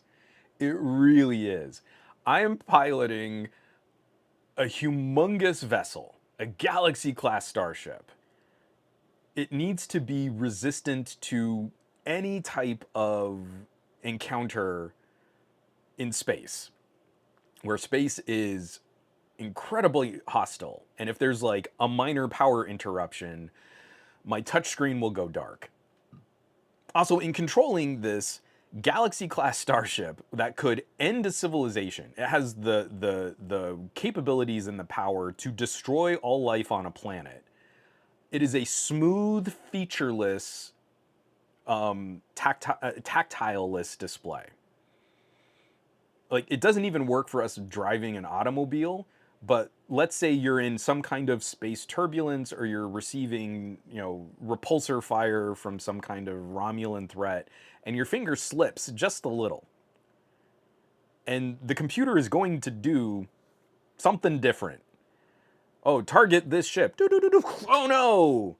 What did my hands just touch? I don't know, because it's a smooth piece of glass. And all of the little rounded rectangles of the LCARS interface are only delineated by very minor changes in color. That is the stupidest way to pilot such a powerful vessel. The TARDIS on Doctor Who makes more sense for a mechanical interface to control a flying spaceship, where you're supposed to have 6 people standing around in a circle, moving giant levers and turning dials. That actually, I think, is a more practical spacefaring interface than LCARS on Star Trek The Next Generation. I adore Star Trek. I think the dumbest thing Star Trek has ever done is try to anticipate what consumer technology was going to look like 5 years in the future, and then act like that was going to be the future for like space travel 300 years in the future. I just don't. I don't buy it. And especially like we've had other examples, I think, of very, very clever storytelling in Battlestar Galactica and in The Expanse, where I think the depiction and the reality of the enormity of space are better represented than anything Star Trek has done. I think The Expanse is a really beautiful, scientifically grounded look at like how challenging it is just to navigate our solar system. And even with these, futuristic rockets, it still takes us a long time to travel the solar system. Like, for example, one of the things that I've always thought is kind of silly magic in Star Trek is the inertia dampening field. So the giant dish on the front of a starship in Star Trek is responsible for canceling inertia for all of the people inside the ship, but does not impede the forward inertia of the spaceship. That's impossible. I said, warp travel, you can do all this cool stuff except for these impossible things. That's not a thing. It's not like I can put like a wave machine on the front of my car to stop me from getting pulled back into my seat when I accelerate my car. That doesn't exist. that kind of breaks physics.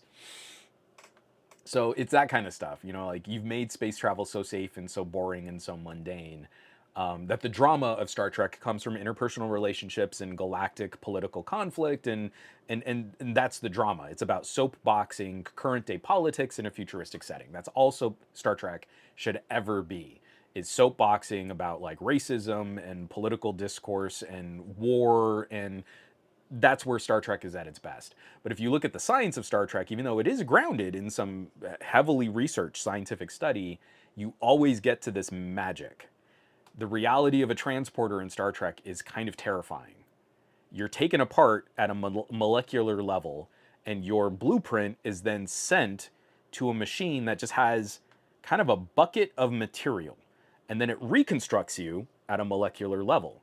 So you are a copy of your original self every time you go through a transporter.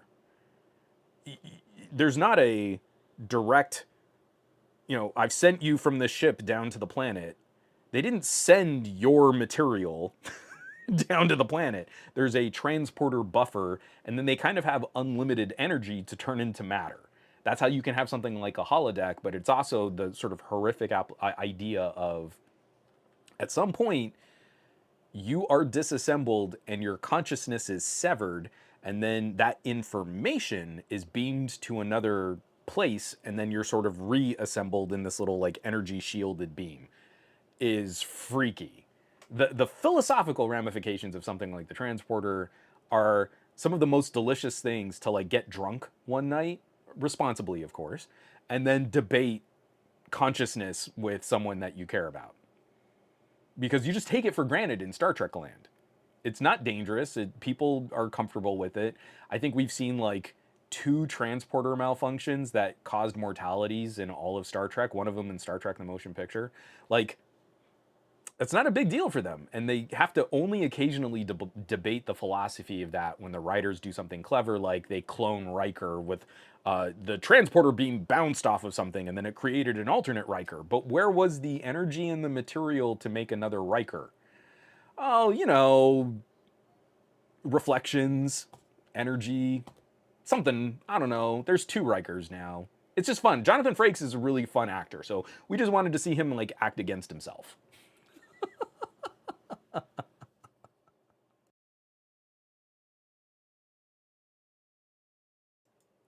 Yes, Gormlord. We'd see them jump to warp once and then turn to pulp, then cut to credits. That's what I love about The Expanse, is like the rocket power is very practical. It's kind of grounded in that physics, and the design of the ships is such where the forward momentum points the people sitting in the ship in a way that you wouldn't traditionally design for a lot of science fiction stories. But like they have to do things like you sit in this chair, and if you go too fast, your body gets crushed.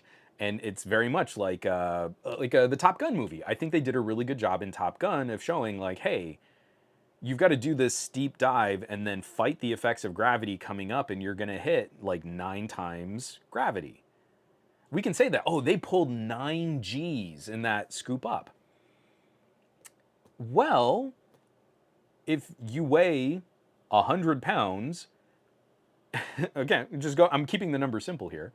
If you weigh 100 pounds and then you hit a 9G rise, you will feel like you weigh 900 pounds because it's 9 times the effect of gravity that you're accelerating, that you're moving through air at such velocity that you're working against all of those forces. And I feel like it's the same thing. If you have an impulse engine in Star Trek, which I think travels at like half the speed of light, but when you see it in Star Trek, they just go. So it's like sudden acceleration. Everyone on that ship should be against the nearest wall and just splattered all over that wall. I love it. I love it because it's so silly. It's such magic. But like that's what we have to overcome to really tell the story they want to tell. Is you just have to kind of like set that aside and be like, okay, well, yeah, that's fantasy, but the science fiction is this conflict. So I love it. DTNL, my phone does 5G, Juan. 9G doesn't seem like much. It's not even twice as much, right? It's like 5G plus 4. Copycash, they did it Spaceballs better. Didn't they do that? Wasn't that one of the jokes in Spaceballs? They accelerate and you see like someone smashed against the back of the wall. It's stuff like that that I love about our storytelling. So this week got real wacky for the science news. I was a kid in a candy store. This whole announcement, everything that was going down, and at the same time, I've been playing with these amazingly fun consumer tech products, and it really has been highlighting like there are all these new experiences and all these people that are completely unfamiliar, and I feel like the pressure is still building. Like I put glasses on someone's face and it clicks and something shifts in their brain. My daughter had a little play date with a friend from her school, and I took out a product that I am hopefully going to be showing off this week, and I saw her teach another 7-year-old how to use kind of an advanced little tech gadget. And the company was making all of these claims like this is the easiest thing to do and like everybody can now do this. It used to be something a lot more complicated, and it's hard to judge for myself because like I live this stuff. But then I saw a 7-year-old teach another 7-year-old how to use it, and you're like, okay, you know what? That was a claim of substance that we can move this experience and make it more accessible for people that are not familiar with this kind of gear. I've been playing with other machinery that's getting my daughter interested in design software. Like she wants to build things, and you're like, okay, you can actually figure this stuff. You don't have to just go to the toy aisle at Target and hope they have the thing that you want. We can actually go and we can actually check things out, and then you can see like, I want to make something, and then we can make it. And that's really empowering. And it kind of lights up this other gear in my daughter where she's already kind of a geek anyway, but like, oh, I can really do this. I can really make this. I can really use these things. Oh, Tech Potato, Dr. Ian. Did y'all talk about LK99 yet? Okay, so I have poorly regurgitated some of the condensed articles on what LK99 represents, and I am almost positive I have misrepresented a lot of the science, a lot of the material science on what the challenge is and what this experience has been like. If you're making a video on LK99, please let me know, and I will do my darndest to help share it as far and as wide around the web, because I feel like you're someone who would have a very interesting take on the application of a room temperature superconductor and whether or not this science actually makes sense given the properties that have been described and the testing that other researchers have conducted. But everyone should be subscribed to Tech Potato regardless, because Dr. Ian has been doing some phenomenal commentary on the sort of the high end of like servers and data centers and the compute power that we're really starting to achieve at kind of a global scale. So thanks for dropping by, though. I really appreciate it. You would have gotten a big chuckle out of me nerding out on this stuff and not really being able to fully articulate why I've been so interested in it. Okay, this is it. This is exactly what I wanted to hear from someone who knows more than me, because my feeling was, and Dr. Ian is delightfully correcting me on this, but my feeling was, my feels, not my rationals, my feels was, even if LK99 turns out to not be what they asserted it would still lead in a boon to other material sciences and manufacturing. So Dr. Ian has left this comment here on the chat. Even if it amounts to nothing, the research into copper-doped lead apatates should lead to a new field of superconductor research, especially if replaced with gold or silver. And my feeling was like, even if this just turns out to be kind of a different way to build a diamagnet, that in and of itself is knowledge that would lead to other advances in material science. So I feel like that was a more learned response than me just going, well, it could be cool. Thank you so much for leaving that comment. You can't tell how tickled I am to have that dropped in the live chat just from someone who really does know this stuff more than I do. All right. Yeah, we still have like 10 minutes here if you guys want to ask some questions. Onscon has a great one. Here, let me pull this up. Question, are the USB-C ports on the Robo and Kala laptop in the same places as the Surface Pro 9? I see these docks that plug into both ports on the Surface, and I would like one for the R and K. So I have the Robo and Kala here. I no longer have the Surface Pro 9, so I can't show this off as directly, but they're not exact because the tablets are different aspect ratios. Literally the size and shape of the tablet and the screen means if a dock is built specifically for the Surface Pro 9, going to this 16 by 10 aspect ratio means that your USB-C ports are not going to line up in exactly the same way. But they are reasonably close. So if it's something like you've got a cable that goes down to a desktop dock, that should work great. But if it's something where it's like it's paired to clip directly to the side of the Surface and it interacts with the Surface in a more seamless way, probably not going to work. Probably not going to work here compared to the accessories that might work on a Surface Pro 9. So for me, what's been really fun is I have a desktop hub that's down there, and then I have a couple different laptop hubs. One of my laptop hubs is that Eco. So it's got like a really high-end DAC built into the hub, and it's just long enough on the cable to kind of sort of sit side by side with the Robo and Kala.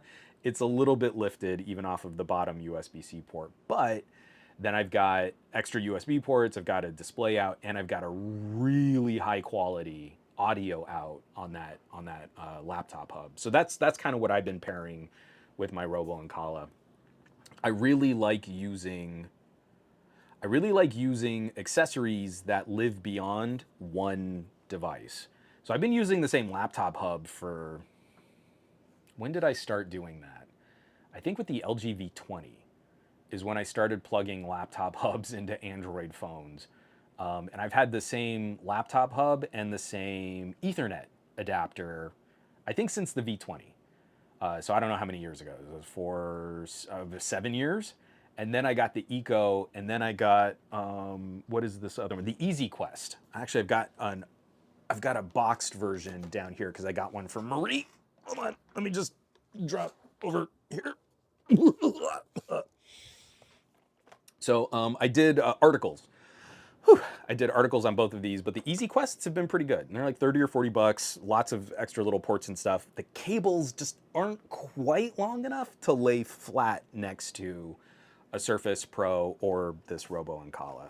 But HDMI output, this one, blah, blah, blah, HDMI output, gigabit Ethernet, USB-C output. And that's the exciting thing is for a lot of these laptop hubs is that we're starting to get additional USB-C ports.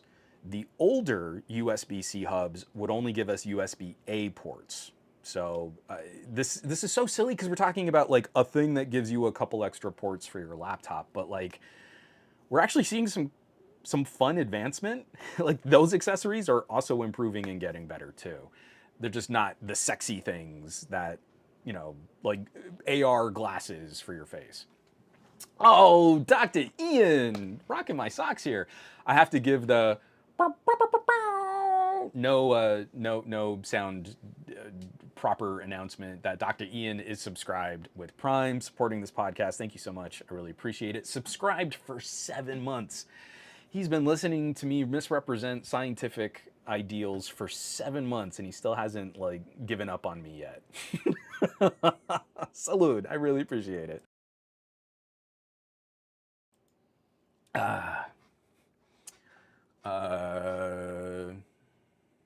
Oh, Tech Love and Mama. I love hearing stuff like that. And again, it's like, I'm so excited to see my daughter kind of have some of these like breakthrough moments. But Tech Love and Mama says, my youngest, 13-year-old, says his friends, my youngest says he's his friend's techie. I think I understand what you mean. My youngest says he's his friend's tech and actually enjoys helping them learn how to do stuff. And I feel like there's going to be sort of another generational loop on this. I think we sold so many kids the idea of just like a glued shut tablet-y thing that, oh, you don't need to learn anything about it and it does everything for you and it just works. But I see something in like kids my daughter's age where as much as they are comfortable using touch interfaces, they're really curious about other tech metaphors. I was talking to my daughter's friend's dad at our little play date. It was so cute because it's these two kids playing out in a park, and then it's the two dads. Like, hey, yeah, your kid likes my kid. I guess we'll hang. I guess we're friends now. And it turns out he worked in post-production, so we had a really interesting conversation about entertainment. We don't have to get into that. But he was telling a story about his son going to this like little gaming convention, and even though he's got like an iPad, not the kid, but the family has an iPad and a Nintendo Switch, like his son is just obsessed with Game Boys and like the Nintendo 3DS. More analog-y, button-y, controller-y, tactile kinds of devices, and he's fixated on it. So much as like I might go in, like pull my Nintendo 64 out of the garage just to let the kid play with it. And I feel like there's like this little simmering undercurrent of kids playing with maker spaces and 3D printers and disassembling. I'm talking to my daughter's school about doing an electronics drive for families who maybe have some old PCs. If they're functional, we can try and fix them up and we can try and get them to people that really need a functional computer. But if they're non-functional, like if they're just too old or if they're falling apart, laptop that's totally been destroyed, we can let kids disassemble them. We can use those as examples to say like, hey, a computer is not a magic device that just feeds you Netflix. There are these components inside and they all have different jobs. And if you understand how this works, then you can do this and then you can repair that, or then you can build on this, or you can make your own things. And that to me is really exciting, that I'm seeing 6 and 7-year-olds display an aptitude for touchscreen interfaces, but then are also very interested in more analog-y technologies. I left it downstairs. I pulled out my old Canon 7D, digital SLR, DSLR camera. It's like 15 years old now-ish. I don't remember exactly how old it is. That's my daughter's favorite camera. It's this giant magnesium frame, reinforced, weather-sealed monster truck of a camera. She can barely wrap her hands around all of the grips and controls, and it's difficult for her to hold it, let alone really operate this thing. But it's almost entirely mechanical. And she thinks that's insane. That she pushes a button and she hears a mirror go thwack, thwack, thwack, thwack, thwack for multiple exposures, and each one of those is a picture. So she thinks it's hilarious. Like she'll point it at me. It's got like an 8 frame per second buffer. So tack, tack, tack, tack, tack, tack, tack, tack, tack, tack, tack. And then there's like 50 photos of me going, trying to get the camera from her like it's a slideshow.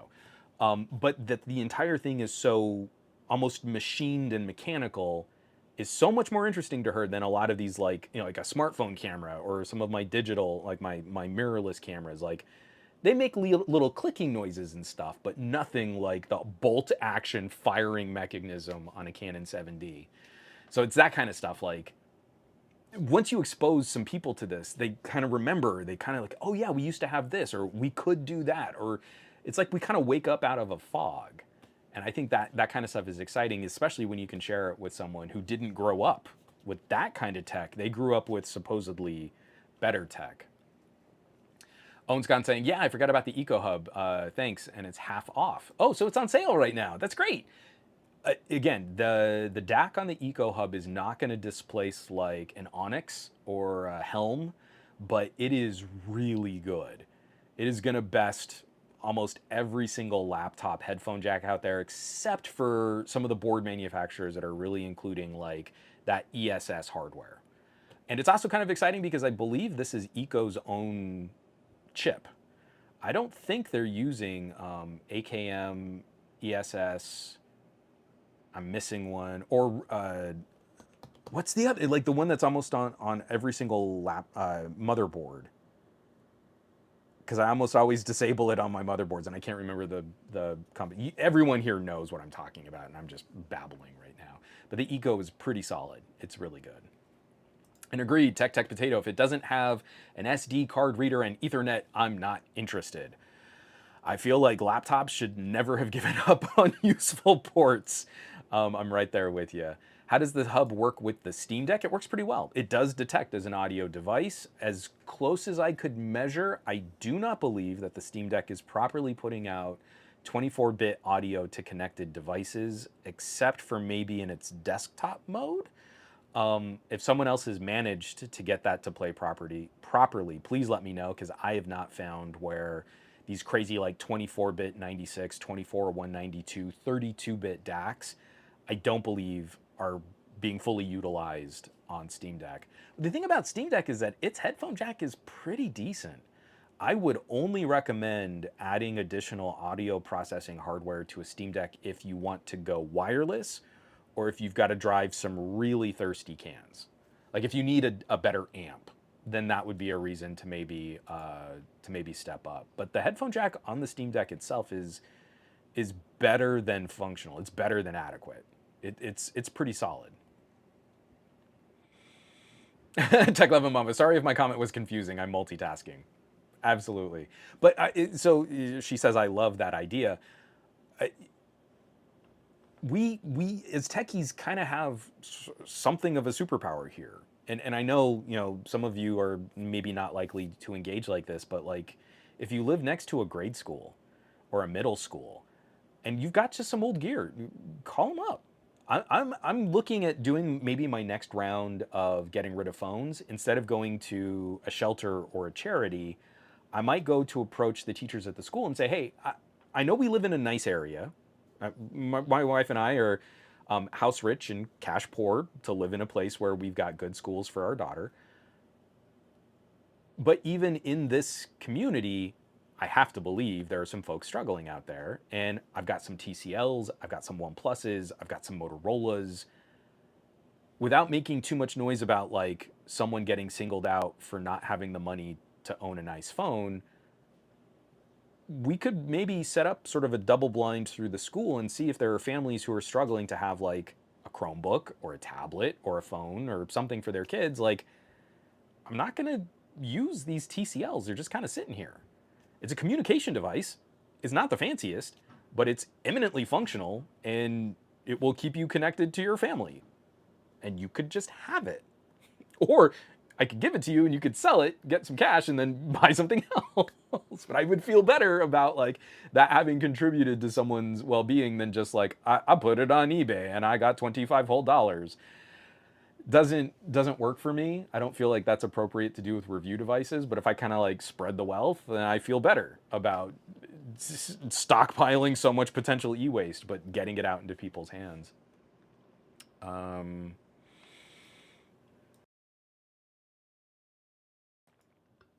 Have any insight into smartphone company transition? I saw they were number 5 in sales, just behind Oppo in second quarter 23, and I've never heard of them. I don't know that name. Oh, sorry, Ron. I think you stumped me on that one. I don't think I've heard of or used any of their products. So I'll look them up later though, and maybe we could reach out and we can chat. I'm always kind of interested in like if a company is starting to climb the ranks, are they a subsidiary of another brand or are they something kind of fresh? So I'll look them up. We'll see if it's something kind of cool. Excuse me. Oh, Gormlord, yeah.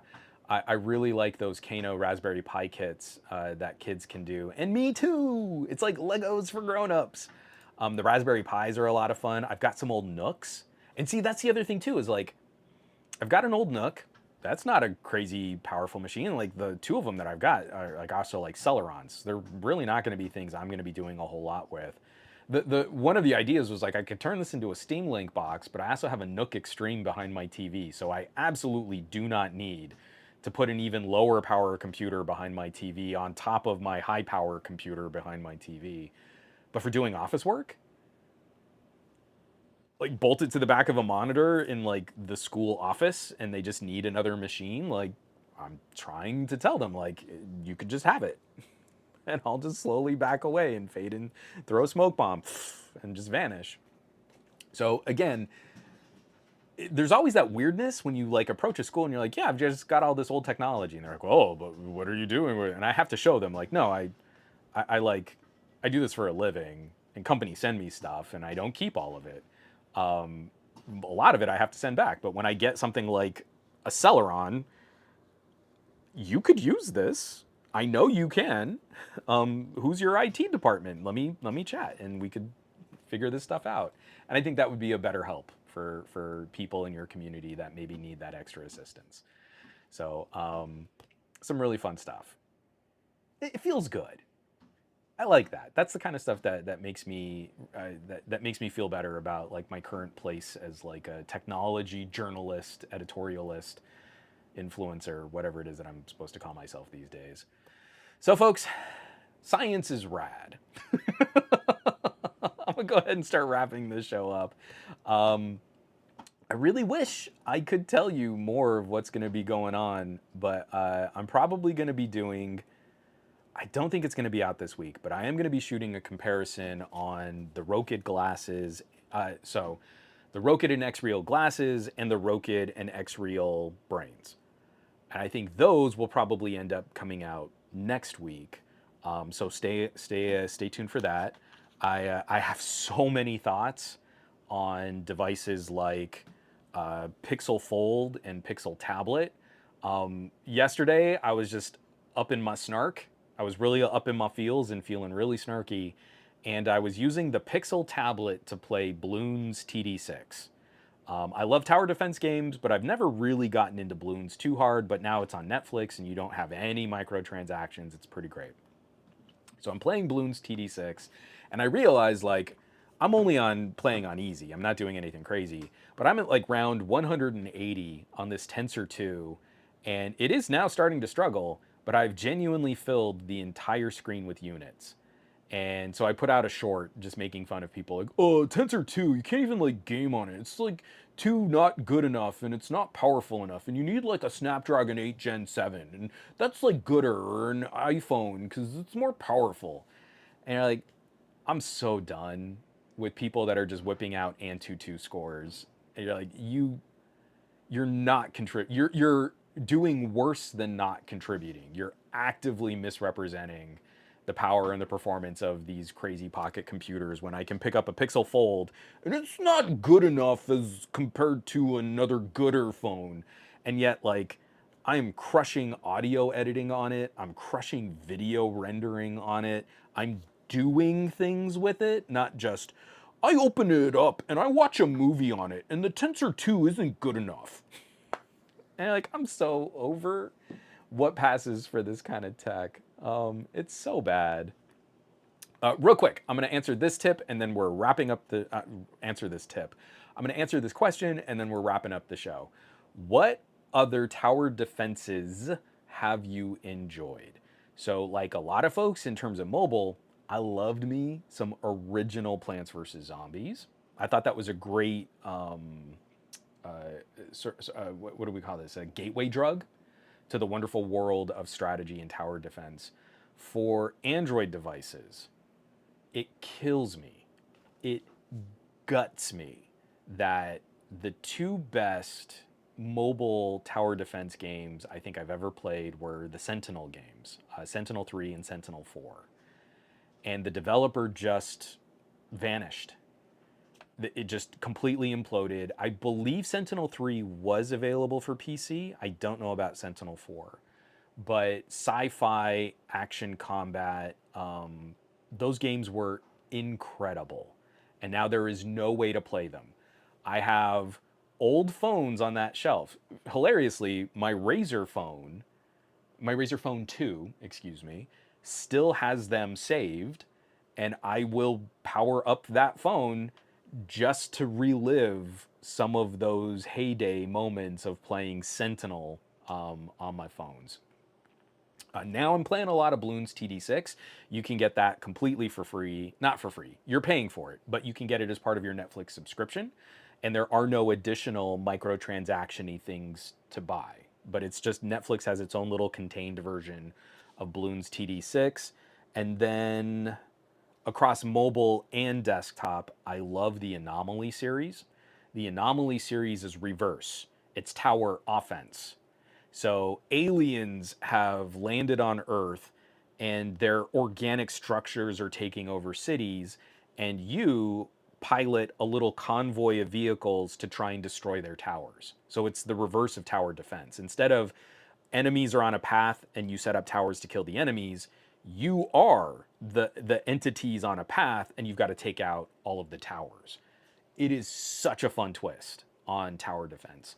And then I still feel like one of the all-time best tower defense games, it's only available on PC, is Defense Grid.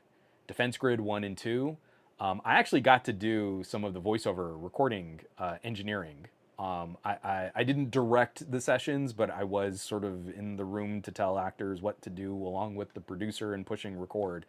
But who was in that voice cast? Jennifer Hale, Ming-Na Wen, Alan Tudyk. Alan Tudyk is in Defense Grid 2. He is amazing. If you don't know who Alan Tudyk is, then you're really missing out. He is one of the most gifted and talented ensemble performers I think the world has ever seen, and his voice work is incredible because he's done so many voice roles that you would never have known that it was him. But he was in Defense Grid 2, and so I have a photo of him like just fresh out of the session. He's still kind of sweaty from having been in the booth and yelling a whole bunch, but took the photo, him and me, Alan Tudyk. I got to like touch him.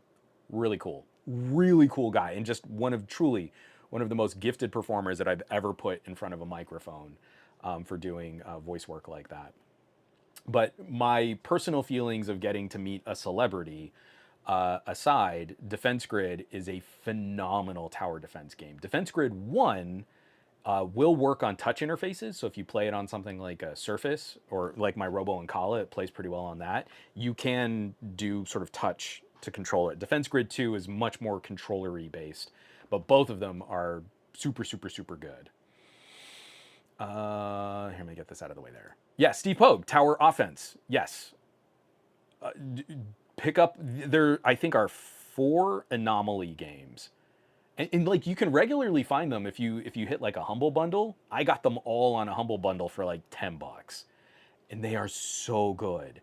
But like both of them, like you can get them on Android, and I play them a lot on my Steam Deck. And again, they're just like comfort food for me at this point. I've played through every single campaign several times over, and I'll still just fire up like, I don't know, I just kind of feel like Anomaly 2 again. Let's do that. It's so fun. Oh yeah. Oh, Tudyk is brilliant. What a character actor. He is incredible. I mean, like Firefly and Dollhouse, and of course, he's the main reason, Ron Guido, we love Resident Alien. First of all, for the depiction of native peoples in that show is just wonderful. For like my wife and I, who grew up in New Mexico and have experienced sort of this cultural influence over over our lives. But then also Alan Tudyk is hilarious. I love seeing Alan Tudyk, and you can tell he's having a lot of fun with that role. So, we've gone from being just right on time. Baseball Super, that was the best question to have me just ramble out another 10 minutes. I'm going to take a drink of water, and we are outie. Excuse me, I almost spat water right through. Thorough answer. I'm glad I could contribute. I mean, tower defense is that is just me scratching the surface of my obsession with tower defense games. But those are some of like the ones that really spark like the Marie Kondo. They really spark the joy. So try some of them if you haven't heard of them or anything. Like, go for it. There's some really good stuff. Oh, Simon says Hypno, Tucker and Dale versus Evil. So good. That's another movie I have to watch at least once a year. It is awesome. So fun.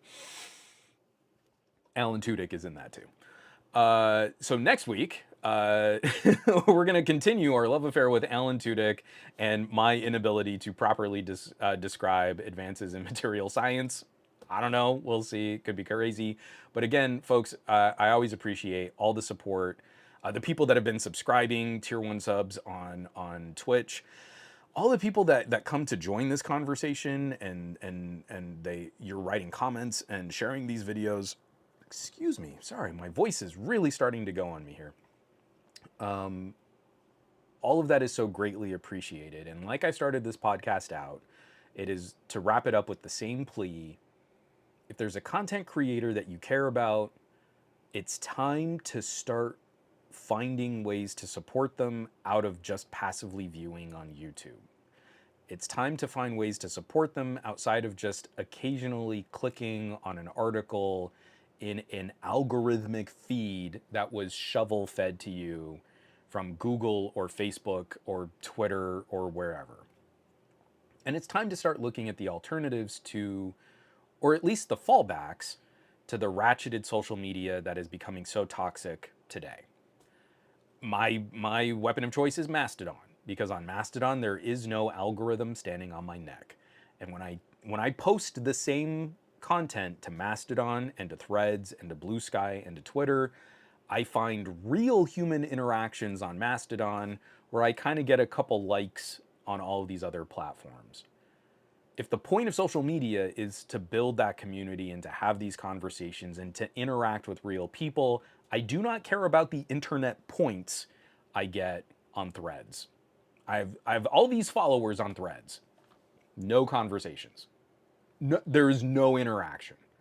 I have 16,000 followers on Twitter. A couple likes, maybe a share or two. I have less than 600 followers on Mastodon. Conversations all day.